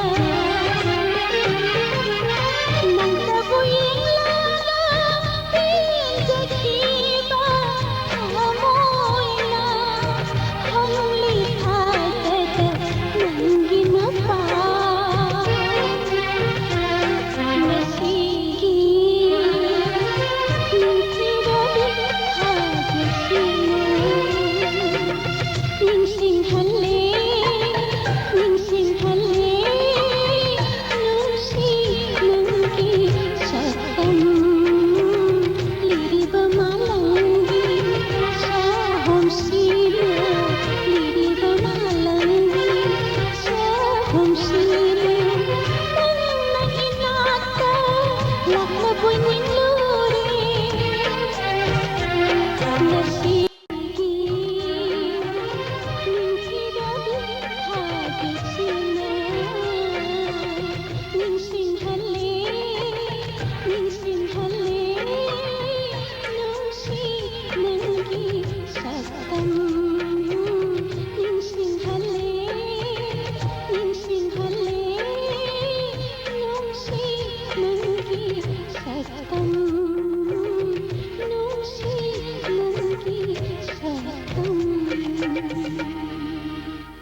ꯑꯩꯈꯣꯏꯕꯨ ꯀꯗꯥꯏꯗ ꯑꯃꯨꯛ ꯆꯠꯂꯨꯈꯤꯒꯗꯕꯅꯣꯅꯦ ꯈꯨꯔꯥꯇꯣꯟ ꯑꯩꯈꯣꯏ ꯑꯍꯟꯁꯤꯡꯒꯤ ꯄꯥꯎ ꯑꯃ ꯐꯪꯗ꯭ꯔꯤ ꯐꯥꯎꯕꯗꯤ ꯀꯨꯏꯔꯣꯏ ꯉꯁꯤ ꯍꯌꯦꯡ ꯈꯤꯇꯪꯗ ꯄꯤꯔꯛꯑꯒꯅꯤ ꯄꯥꯎꯕꯨ ꯂꯥꯛꯑꯕꯗꯤ ꯃꯐꯝꯗꯤ ꯈꯪꯗ꯭ꯔꯦ ꯑꯃꯗ ꯍꯦꯛꯇ ꯆꯠꯂꯛꯀꯅꯤ ꯑꯩ ꯅꯆꯦꯒꯤ ꯄꯥꯎ ꯇꯥꯔꯦ ꯑꯣꯟꯊꯣꯛꯅ ꯅꯨꯡꯉꯥꯏꯔꯦ ꯃꯇꯝ ꯃꯤꯆꯪ ꯆꯪꯗꯅ ꯃꯤꯔꯣꯟ ꯃꯤꯔꯤ ꯇꯥꯗꯨꯅ ꯊꯣꯛꯆꯔꯛꯑꯕꯗꯤ ꯑꯣꯟꯊꯣꯛꯅ ꯐꯈ꯭ꯔꯅꯤꯗꯀꯣ ꯀꯩꯗꯧꯉꯩ ꯆꯠꯈꯤ ꯍꯥꯏꯕ ꯅꯆꯦꯕꯣ ngasiga humni marini sure yoromani layeng ba horom babu yare khurato fare ꯆꯠꯂꯝꯗꯥꯏꯗ ꯑꯃꯨꯛꯇꯪ ꯎꯅꯕꯁꯨ ꯉꯝꯍꯧꯗ꯭ꯔꯦ ꯂꯝꯅꯒ ꯑꯃꯃꯝ ꯑꯣꯏꯅꯕꯁꯤꯗ ꯋꯥꯔꯤꯁꯤꯕꯨ ꯇꯥꯗꯒꯤ ꯌꯥꯝꯅ ꯊꯝꯃꯝꯕ ꯏꯆꯥꯅꯨꯄꯤ ꯇꯥꯗꯅ ꯍꯦꯛ ꯌꯥꯝꯅ ꯅꯨꯡꯉꯥꯏꯇꯅ ꯋꯥꯔꯤ ꯇꯧꯕꯤꯕ ꯑꯗꯨꯒꯤ ꯃꯇꯥꯡꯂꯅꯦ ꯃꯥꯅꯤ ꯏꯕꯨꯡꯉꯣ ꯃꯥꯅꯤ ꯑꯣꯟꯊꯣꯛꯅ ꯅꯨꯡꯉꯥꯏꯈꯤꯗ꯭ꯔꯕ ꯑꯗꯨꯕꯨ ꯃꯥꯕꯨ ꯌꯥꯝꯅ ꯂꯨꯅ ꯇꯧꯖꯕ ꯑꯣꯖꯥ ꯑꯃꯅ ꯎꯄꯥꯏ ꯑꯃ ꯇꯧꯕꯤꯗꯨꯅ ꯂꯥꯏꯌꯦꯡꯕ ꯄꯨꯕꯤꯈ꯭ꯔꯦ ꯑꯩꯈꯣꯏꯁꯨ ꯇꯥꯕꯗ ꯌꯥꯝꯅ ꯅꯨꯡꯉꯥꯏꯇꯦ ꯑꯗꯨꯕꯨ ꯀꯝꯗꯧꯅ ꯑꯣꯏꯈ꯭ꯔꯤꯕꯅꯣ ꯃꯊꯟꯇ ꯁꯨꯝ ꯑꯣꯏꯖꯔꯛꯂꯤꯕ꯭ꯔꯥ ꯅꯠꯇ꯭ꯔꯒ ꯂꯥꯏꯐꯝ ꯇꯤꯟꯐꯝ ꯅꯠꯇꯦ ꯈꯨꯔꯥ ꯁꯨꯝꯗꯧꯕꯅꯦ ꯃꯇꯝ ꯑꯗꯣ ꯑꯩꯈꯣꯏ ꯕꯥꯖꯤꯅ ꯂꯩꯈꯤꯗ꯭ꯔꯕ ꯃꯇꯨꯡꯗꯅꯦ ꯑꯩꯈꯣꯏ ꯈꯨꯔꯥꯇꯣꯟꯁꯨ ꯊꯕꯛꯅ ꯌꯥꯗꯕꯅꯤꯅ ꯈꯨꯡꯒꯪꯗ ꯑꯌꯥꯝꯕ ꯂꯩꯈꯤ ꯅꯣꯡꯃ ꯌꯥꯎꯂꯣꯏꯁꯤꯟꯅꯥꯎ ꯈꯔ ꯑꯩꯈꯣꯏꯗ ꯂꯩꯈꯤ ꯃꯁꯤꯒꯤ ꯈꯨꯗꯣꯡꯆꯥꯕꯁꯤ ꯂꯧꯗꯨꯅ ꯏꯟꯁꯄꯦꯛꯇꯔ ꯆꯤꯡꯂꯦꯟꯅ ꯑꯩꯈꯣꯏꯗ ꯇꯠꯇꯅ ꯂꯥꯛꯇꯨꯅ ꯑꯩꯈꯣꯏꯕꯨ ꯑꯣꯠꯂꯛꯈꯤ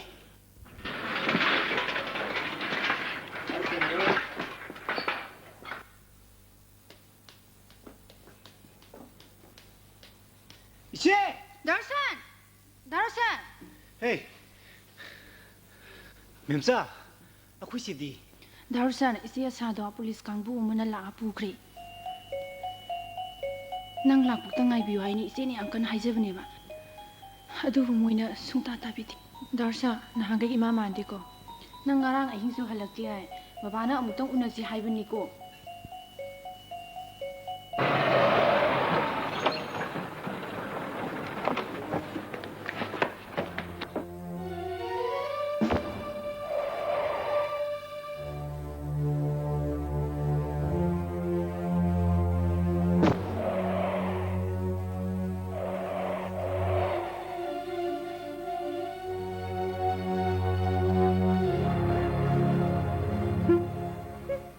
제, 제, 제, 제, 제, 제, 예. 예. 말아이브 티레베 누피 마샤도 이봉기 이시에 오이레고. 오, 와리시 ngasiꯗꯒꯤ ꯆꯍꯤ 3ꯒꯤ ꯃꯃꯥꯡꯒꯤ ꯋꯥꯔꯤꯅꯤ ꯅꯠꯇ꯭ꯔꯥ? ꯅꯨꯡꯉꯥꯏꯇꯦ. ꯌꯥꯝꯅ ꯅꯨꯡꯉꯥꯏꯇꯦ. ꯃꯤꯑꯣꯏꯕꯒꯤ ꯁꯥꯖꯠ ꯅꯠꯇꯦ. ꯄꯥꯡꯒꯜ ꯍꯦꯛ ꯐꯨꯗꯣꯛꯄ ꯌꯥꯕ ꯃꯇꯥꯡꯁꯨ ꯑꯣꯏꯗ ꯍꯤꯡꯅ ꯍꯥꯠꯇꯣꯛꯄꯤꯕꯒꯤ ꯋꯥꯅꯤ. ꯑꯩꯁꯨ ꯃꯅꯤꯄꯨꯔ ꯄꯨꯂꯤꯁ ꯁꯥꯔꯚꯤꯁꯇ ꯀꯟꯁꯇꯦꯕꯜ ꯑꯃ ꯑꯣꯏꯅ ꯁꯥꯔꯚꯤꯁꯀꯤ ꯅꯤꯌꯣꯝ ꯉꯥꯛꯅ ꯊꯃꯣꯏ ꯁꯦꯡꯅ ꯊꯕꯛ ꯇꯧꯔꯝꯃꯤ. ꯁꯥꯔ, ꯑꯉꯥꯡꯁꯤ ꯉꯔꯥꯡꯗꯒꯤ ꯃꯌꯥꯗ ꯀꯔꯤꯝꯇ ꯇꯥꯔꯛꯇ꯭ꯔꯤꯕꯅꯤ. ꯀꯔꯤꯒꯨꯝꯕ ꯑꯝꯇꯪ ꯄꯤꯖꯒꯦ ꯍꯥꯏꯕꯕꯨ ꯃꯗꯨꯒꯤꯗꯃꯛꯇ ꯅꯪ ꯋꯥꯕꯤꯐꯝ ꯊꯣꯛꯄ꯭ꯔꯣ? ꯃꯥ ꯑꯩꯈꯣꯏ ꯕꯟꯗꯤꯅꯤ. ꯕꯟꯗꯤꯗ ꯅꯀꯣꯛꯀ ꯅꯣꯜꯂꯗ get out, get out, get out.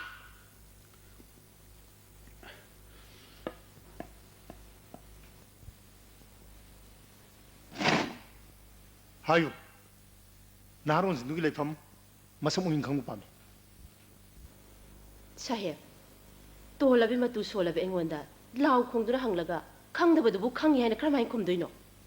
난 콤마라. 난 콩대. 난 콩대.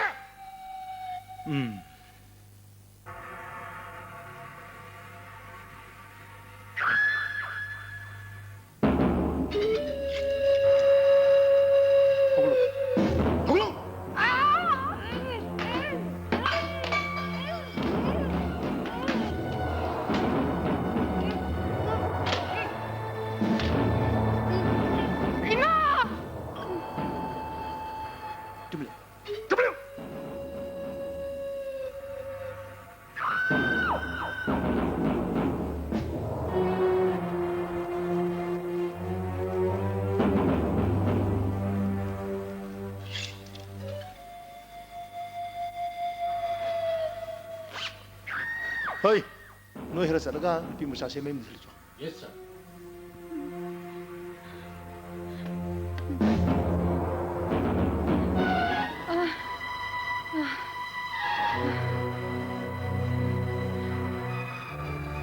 Hey, hello. ꯊꯃꯣꯏ ꯁꯦꯡꯅ ꯊꯕꯛ ꯇꯧꯔꯨꯕꯒꯤ ꯑꯦꯋꯥꯔꯗꯅꯤ ꯑꯩꯅ ꯉꯁꯤ ꯁꯁꯄꯦꯟꯗ ꯂꯩꯔꯤꯕꯁꯦ. Inspector Chile! Nang bahat na natin ang hindi mo susoy na alam ko! Bakit ano?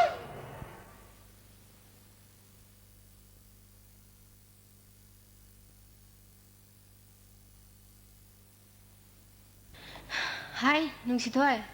수실아, 감독이야. 오늘 알아. Unarakle. Ibani na kalamba wakanda sabsani hek thoe. Ma iuji tare. Parangada samna da lipazani. Tanjam phangmudagi nan thokpo mane. Ni tamo lekibra. Kaisu taruye. 마기 가다 만tri기 미 아마니 장기bagum tawe. Karino hairo. Rosan yauba wanted ki photo list ma noi tamoda lekhimane. Madu mari leinaba che sang khara su lekhai. Madu amutang ꯂꯧꯊꯣꯛꯑꯒ ꯄꯤꯕꯤꯔꯛꯂꯕꯗꯤ ꯌꯥꯝ ꯅꯨꯡꯉꯥꯏꯒꯅꯤ ꯍꯥꯏꯔꯛꯑꯦ. ꯃꯗꯨ ꯑꯃꯨꯛꯇꯪ ꯃꯇꯦꯡ ꯄꯥꯡꯕꯤꯒꯦꯁꯤꯔꯥ? ꯌꯥꯏ. ꯃꯇꯦꯡ ꯄꯥꯡꯕꯕꯨꯗꯤ ꯑꯩꯁꯨ ꯄꯥꯝꯃꯦ. ꯑꯗꯨꯗ ꯑꯔꯥꯏꯕ ꯊꯕꯛ ꯅꯠꯇꯕꯅꯤꯅ ꯇꯥꯟꯖꯥ ꯑꯃꯇꯪ ꯌꯦꯡꯒꯤꯁꯤ. ꯈꯪꯗꯦꯗ ꯏꯕꯦꯝꯃ, ꯍꯟꯗꯛ ꯃꯔꯛꯁꯦ ꯃꯈꯣꯏꯒ ꯍꯦꯛ ꯁꯝꯅꯔꯨꯕꯁꯦ ꯄꯨꯛꯅꯤꯡꯁꯦ ꯄꯨꯡꯑꯣꯟ ꯍꯦꯛ ꯑꯣꯜꯂꯤ. ꯑꯩꯈꯣꯏꯅ ꯃꯇꯝ ꯑꯃꯗ ꯀꯣꯂꯦꯖꯇ ꯀꯔꯤꯗ ꯁꯜꯋꯥꯔ ꯖꯤꯟ ꯁꯦꯠꯇꯨꯅ ꯂꯥꯡꯂꯝꯕ ꯃꯌꯥꯝꯗꯣ ꯈꯜꯂꯨꯔꯒ ꯁꯨꯝ ꯏꯀꯥꯏꯔꯛꯑꯦꯗ. ꯅꯪꯗ ꯅꯠꯇꯦ ꯏꯕꯦꯝꯃ ꯑꯩꯁꯨꯅꯦ. ꯅꯣꯡꯃ ꯃꯥꯅ ꯔꯦꯁꯇꯨꯔꯦꯟꯗ ꯉꯥꯡꯂꯝꯕꯗꯣ ꯅꯥꯀꯣꯡꯗ ꯉꯥꯡꯗꯨꯅ ꯑꯗꯨꯝ ꯂꯩꯔꯤ. ꯈꯪꯗꯦꯗ. ꯐꯤꯁꯥ ꯂꯣꯟꯁꯥ ꯇꯧꯗꯨꯅ ꯏꯔꯝꯒꯤ ꯍꯦꯟꯂꯨꯝ ꯆꯥꯎꯂꯤ. ꯅꯪꯅꯕꯨ ꯐꯤ ꯁꯥꯔꯕ ꯑꯩꯅ ꯂꯪꯆꯥꯏꯇ ꯆꯥꯛꯑꯦ. ꯑꯗꯨ ꯉꯥꯏꯈꯣ. ꯀꯩꯗꯧꯔꯕ? ꯃꯥꯗꯤ ꯍꯌꯦꯡ ꯕꯦꯁ ꯀꯦꯝꯗ ꯆꯠꯂꯅꯤ ꯍꯥꯏꯌꯦ.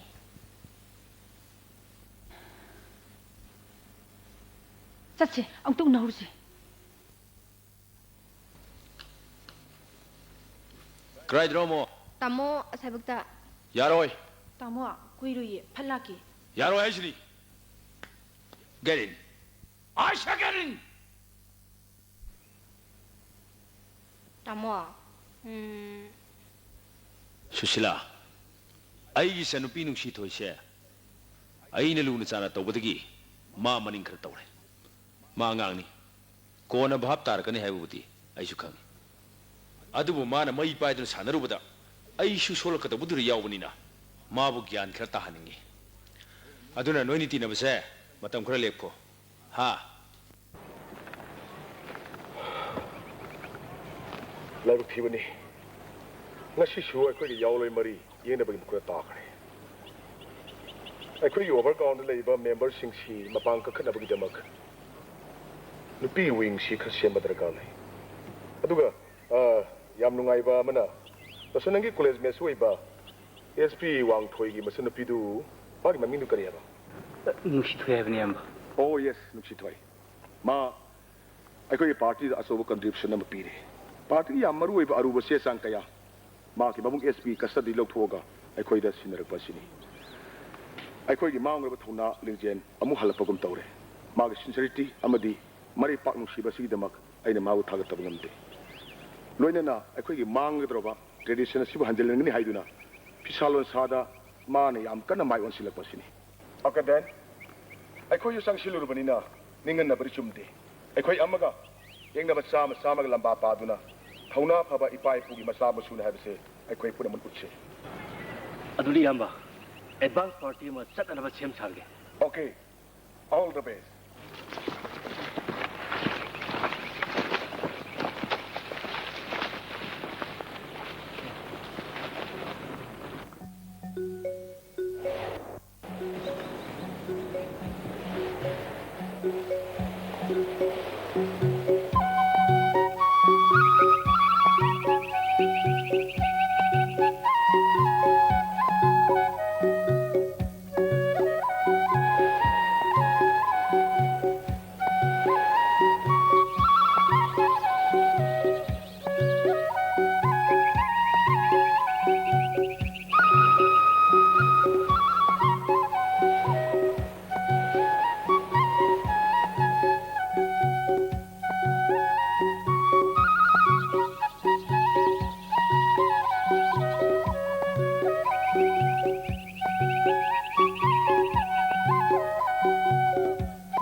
ꯁꯤꯅꯥꯎ ꯃꯌꯥꯝ ꯄꯨꯝꯅꯃꯛ ꯆꯤꯡꯅꯨꯡ ꯃꯥꯅꯨꯡꯗ ꯁꯥꯡꯅ ꯂꯥꯛꯄꯅꯤ ꯋꯥꯔꯝꯃꯅꯤ ꯃꯐꯝ ꯆꯥꯕ ꯌꯦꯡꯉꯒ ꯉꯥꯏꯍꯥꯛ ꯄꯣꯊꯥꯈꯤꯁꯦ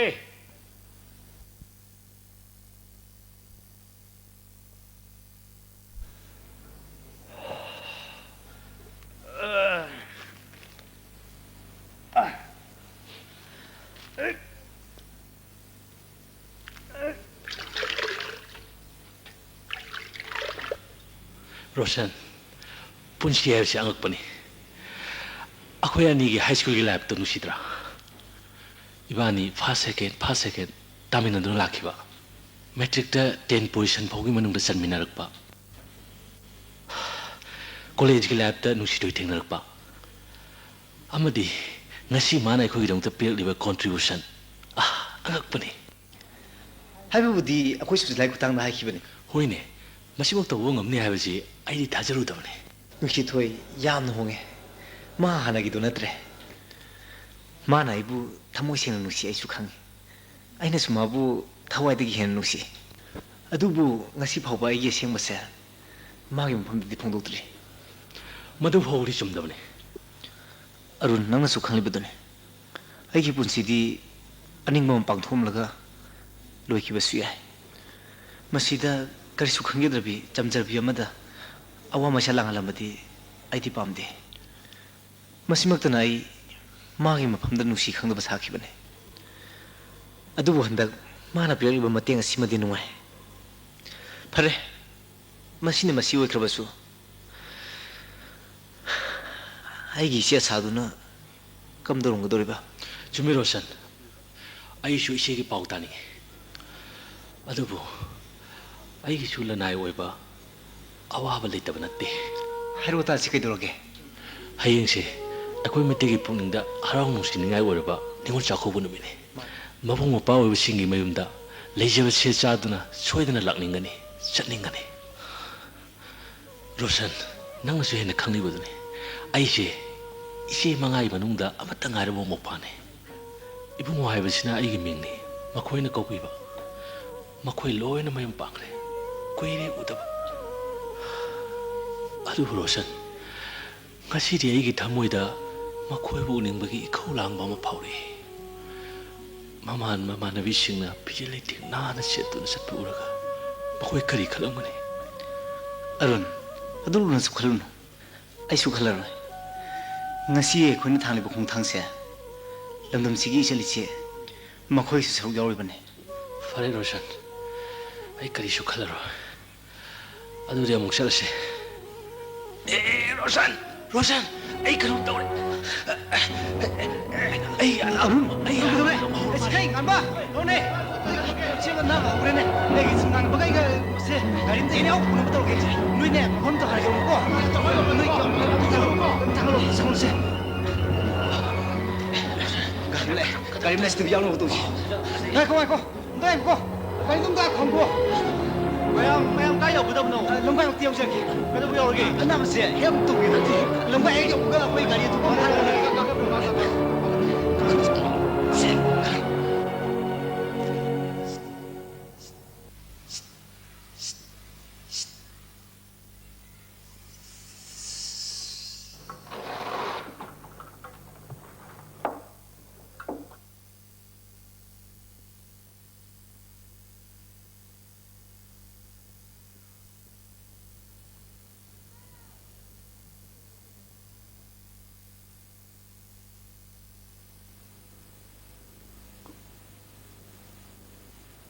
ꯀꯨꯝꯊꯕꯤꯔꯣ ꯌꯥꯔꯅꯤ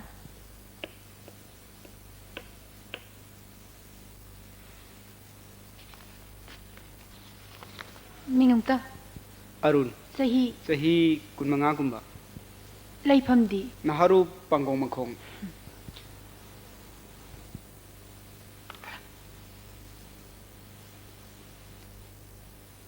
ꯑꯩꯅ ꯍꯧꯖꯤꯛ ꯄꯤꯖꯈꯤꯕ ꯏꯟꯖꯦꯛꯁꯟꯗꯨꯅ ꯄꯣꯊꯥꯕꯨꯗꯤ ꯄꯣꯊꯥꯔꯅꯤ ꯑꯗꯨꯒ ꯏꯖꯔꯤꯕ ꯇꯦꯕ꯭ꯂꯦꯠ ꯈꯔꯁꯦ ꯆꯥꯔꯒ ꯌꯦꯡꯁꯤ ꯀꯔꯤꯒꯨꯝꯕ ꯃꯗꯨꯅ ꯅꯨꯡꯉꯥꯏꯇꯕ ꯂꯩꯔꯒꯗꯤ ꯍꯣꯁꯄꯤꯇꯥꯜꯗ ꯅꯤꯡꯊꯤꯖꯅ ꯌꯦꯡꯁꯤ ꯑꯗꯨꯕꯨ ꯂꯦꯡꯕ ꯊꯤꯟꯕ ꯂꯩꯕꯅꯤꯅ ꯑꯦꯛꯁ ꯔꯦ ꯑꯃꯨꯛꯇꯪ ꯑꯊꯨꯕ ꯃꯇꯝꯗ ꯂꯧꯊꯣꯛꯁꯤ ꯐꯅꯤ ꯗꯣꯛꯇꯔ ꯗꯣꯛꯇꯔꯒꯤ ꯆꯥ ꯊꯛꯅꯕ ꯁꯤ ꯈꯛꯇꯪ ꯊꯝꯖꯔꯝꯒꯦ ꯌꯥꯔꯦꯗ ꯆꯠꯁꯤ ꯑꯔꯨꯟ ꯃꯊꯪ ꯑꯃꯨꯛ ꯆꯪꯕꯤꯔꯛꯑꯣ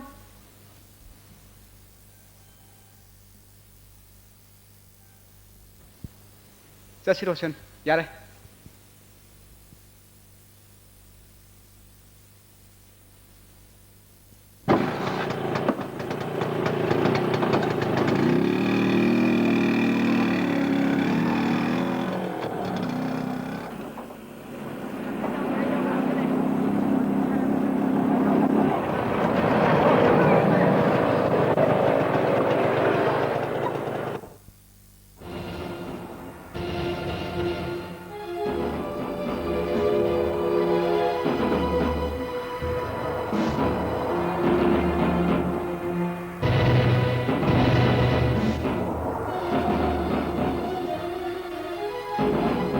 Sir, खरदी लेजरे आवाज पाकर दो। ओए,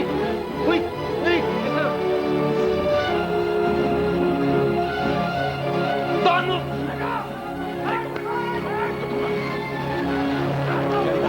गाड़ी का करो।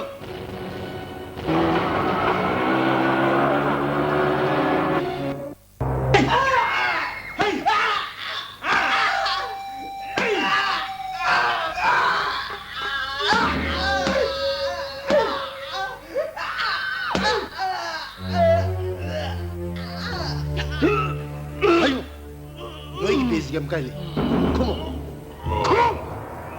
Riley, come on.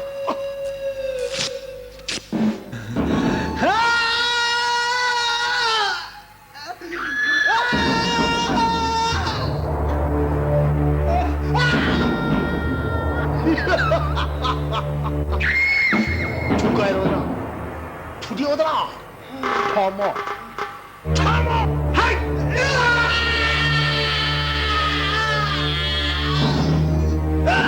지킬로. 병기로.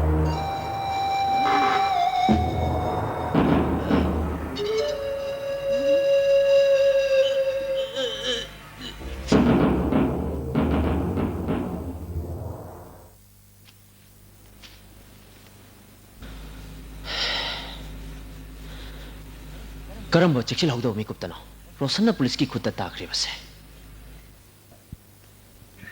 ꯊꯣꯏꯗꯣꯛꯅ ꯆꯦꯛꯁꯤꯜꯍꯧꯗꯕꯒꯤ ꯋꯥ ꯉꯥꯛꯁꯨ ꯅꯠꯇꯦ SP ꯃꯁꯥꯅ ꯔꯣꯁꯟꯕꯨ ꯃꯁꯛ ꯃꯨꯟꯅ ꯈꯪꯉꯝꯕꯅꯅꯤ ꯑꯗꯨꯒ SPꯅ ꯃꯐꯝ ꯑꯗꯨꯗ ꯂꯩꯔꯝꯒꯅꯤ ꯍꯥꯏꯕꯁꯤ ꯑꯩꯈꯣꯏꯒꯤ ꯊꯥꯖꯕꯒꯤ ꯋꯥꯡꯃꯗꯅꯤ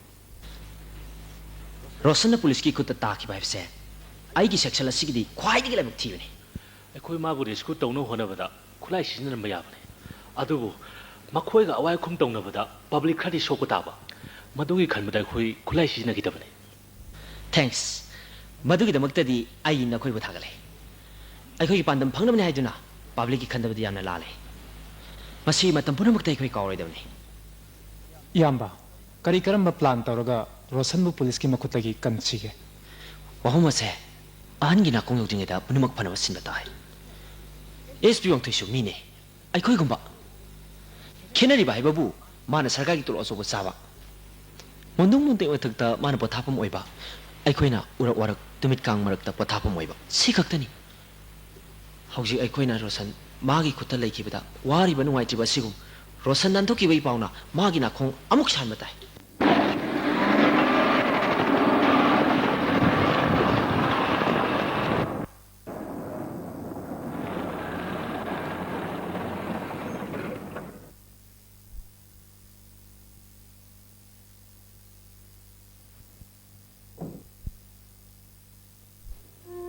ꯑꯁꯣꯛꯄꯁꯦ ꯍꯣꯁꯄꯤꯇꯥꯜ ꯄꯨ ꯐꯅꯤ ꯁꯔ ꯑꯩꯈꯣꯏ ꯄꯨꯖꯔꯒꯦ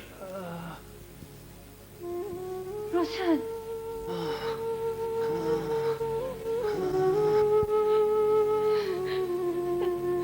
로션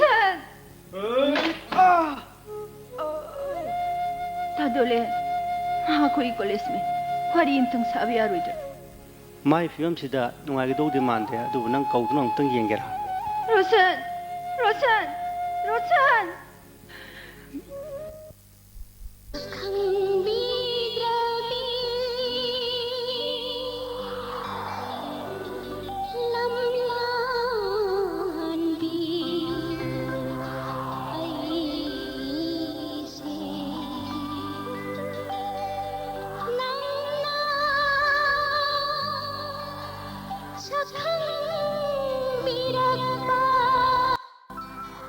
Matam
로션 나도 그래.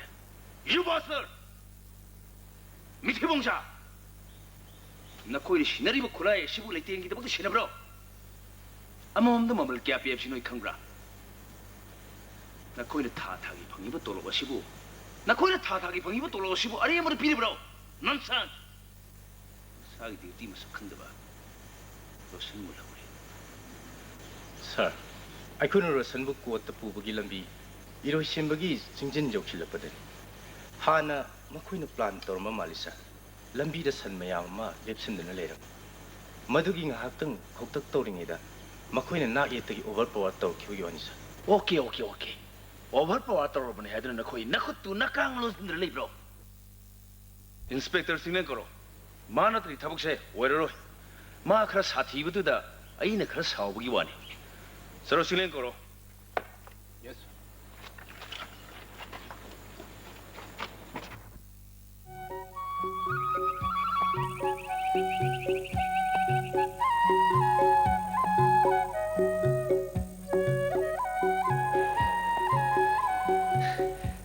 ꯌꯥꯝꯕ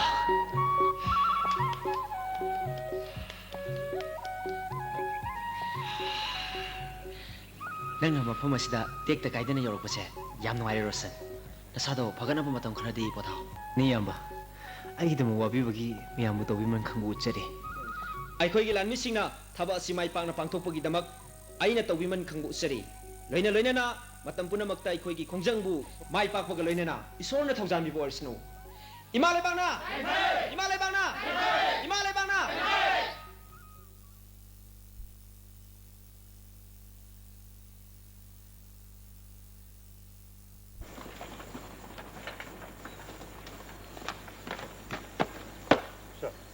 करी तब की दशा 징레. 컴바인 오퍼레이션 시기다막다. 낭을 루싱바 팀마마. 아우지 쳤다바 야데. 아두가 낭나 파마 포스 쿠디마 앵원다 할고 야니 아이 로이 피니. 아두 머시 쇼엔 버디야디 마이 박다바 야데. 마폼디 바니 싱다. 맞다래.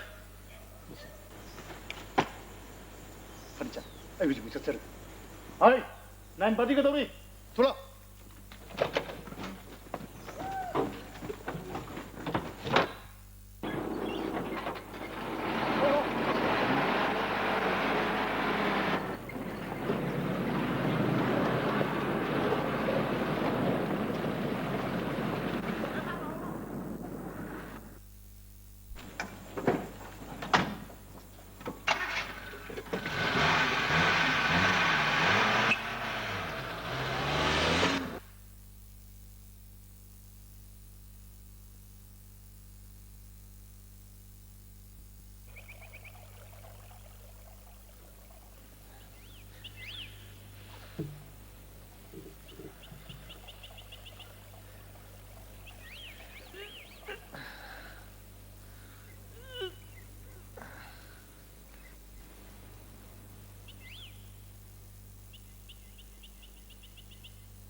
Hey, Rosan. Ron. Nasayam nungay uri na. Jumdagi pirupuni haydana ako yan jingda sinaran ba? Se, nangi chiti.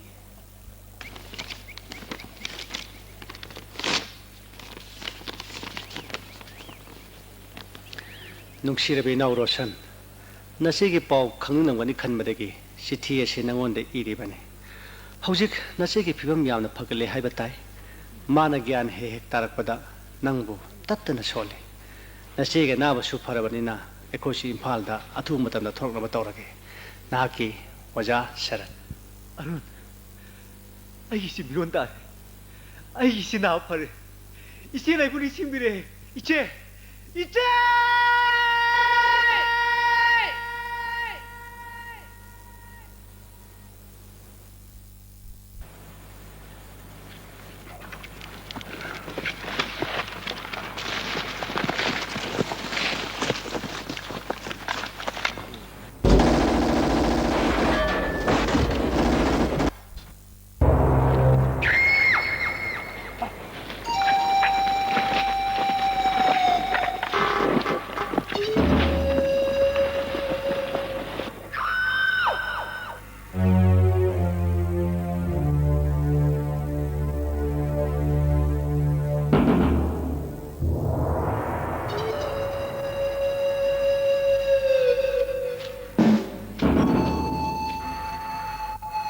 Hey, cầm khẩu, giúp mà cầm khẩu.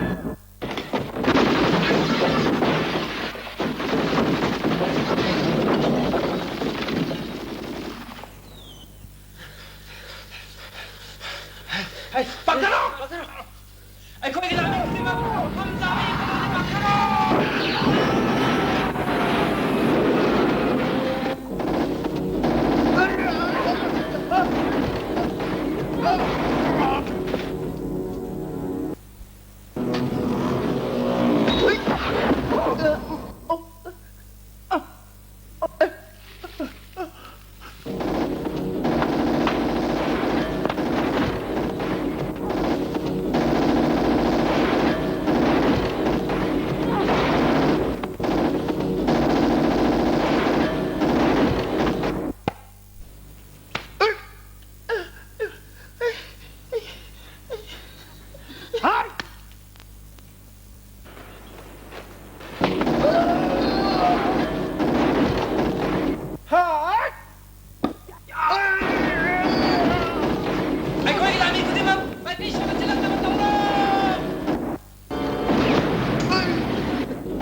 Ngahan makai khongloi kaya galoi na nongsa gumna thongna pharam lo su hojikti aigi khutta tar ai nang han makai chirak liba san winang Nang Natra ASP wang khoi ki merchant ki longnam tawduna khoi ki aruba che chang khudum lokthokhiba amadi ASP wang khoi ki chithi no phone ki madura khoi chana pata hoji wahang pakung matam nate pamli bati ai khoi ni ki marakta mai thiba mati mai pak pa she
Baba, ako'y mamati.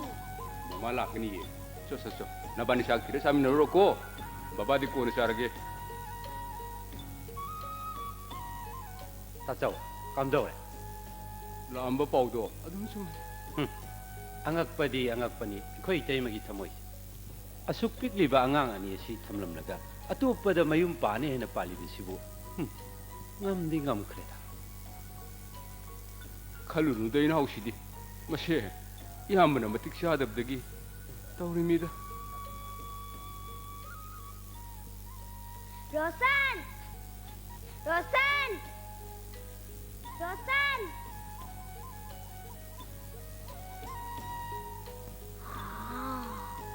Ima!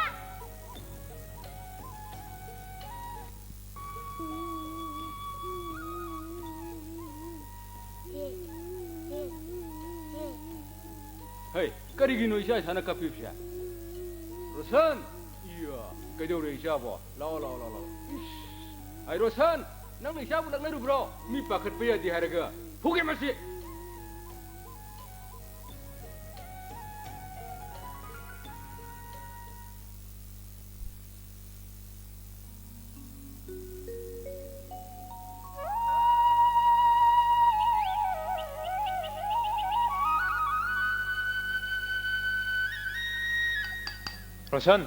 Rosan, nang unang ba na pim na Yani lang siyang biro.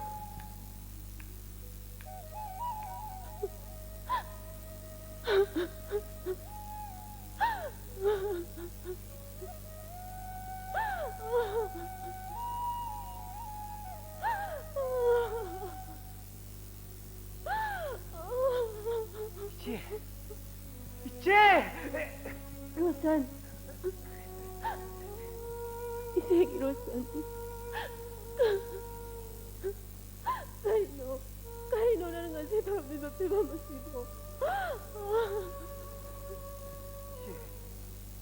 Namuta siya naman. Ay, kisya doon na. Isegi mo. Ay, nanggi na siya sa anin niya sa. Isegi na nang buuning nalakot ni Kupasit. Nang nga si Tarami sa pimamasibo karino. Isegi mo kayo na sige na isegi mo.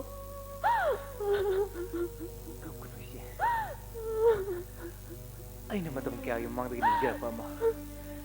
Nasi thungle. Kap ko. Chum, nang lupa masa mo sige thonado ut ka dapat. Isekap lang. Ise na nanggi damok tadi sa ako. Ano Rosan? Isegi mo. Awa ba ka ang bahay na doon na dalag lang sa lupa ipon siya. Ay ko ay ipon siya. Lasin nung pa'y tang doon na dalag lang ipon siya. Ano Rosan? Nomit masak ubap pang dana. Nomit asumtagi batalap.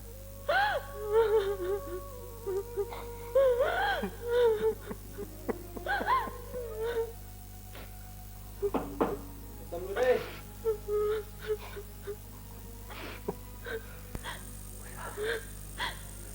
Isegi po. Isesa lagi po. Roshan, nang mo mafam masitigi thuru lauthok ma na chega aigana ramna kanna honagane naha wakal sontaba yade pare masiride aikoi shalake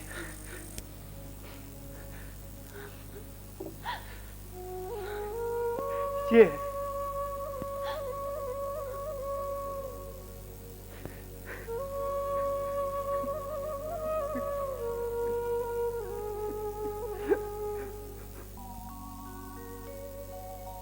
Kana sukhalde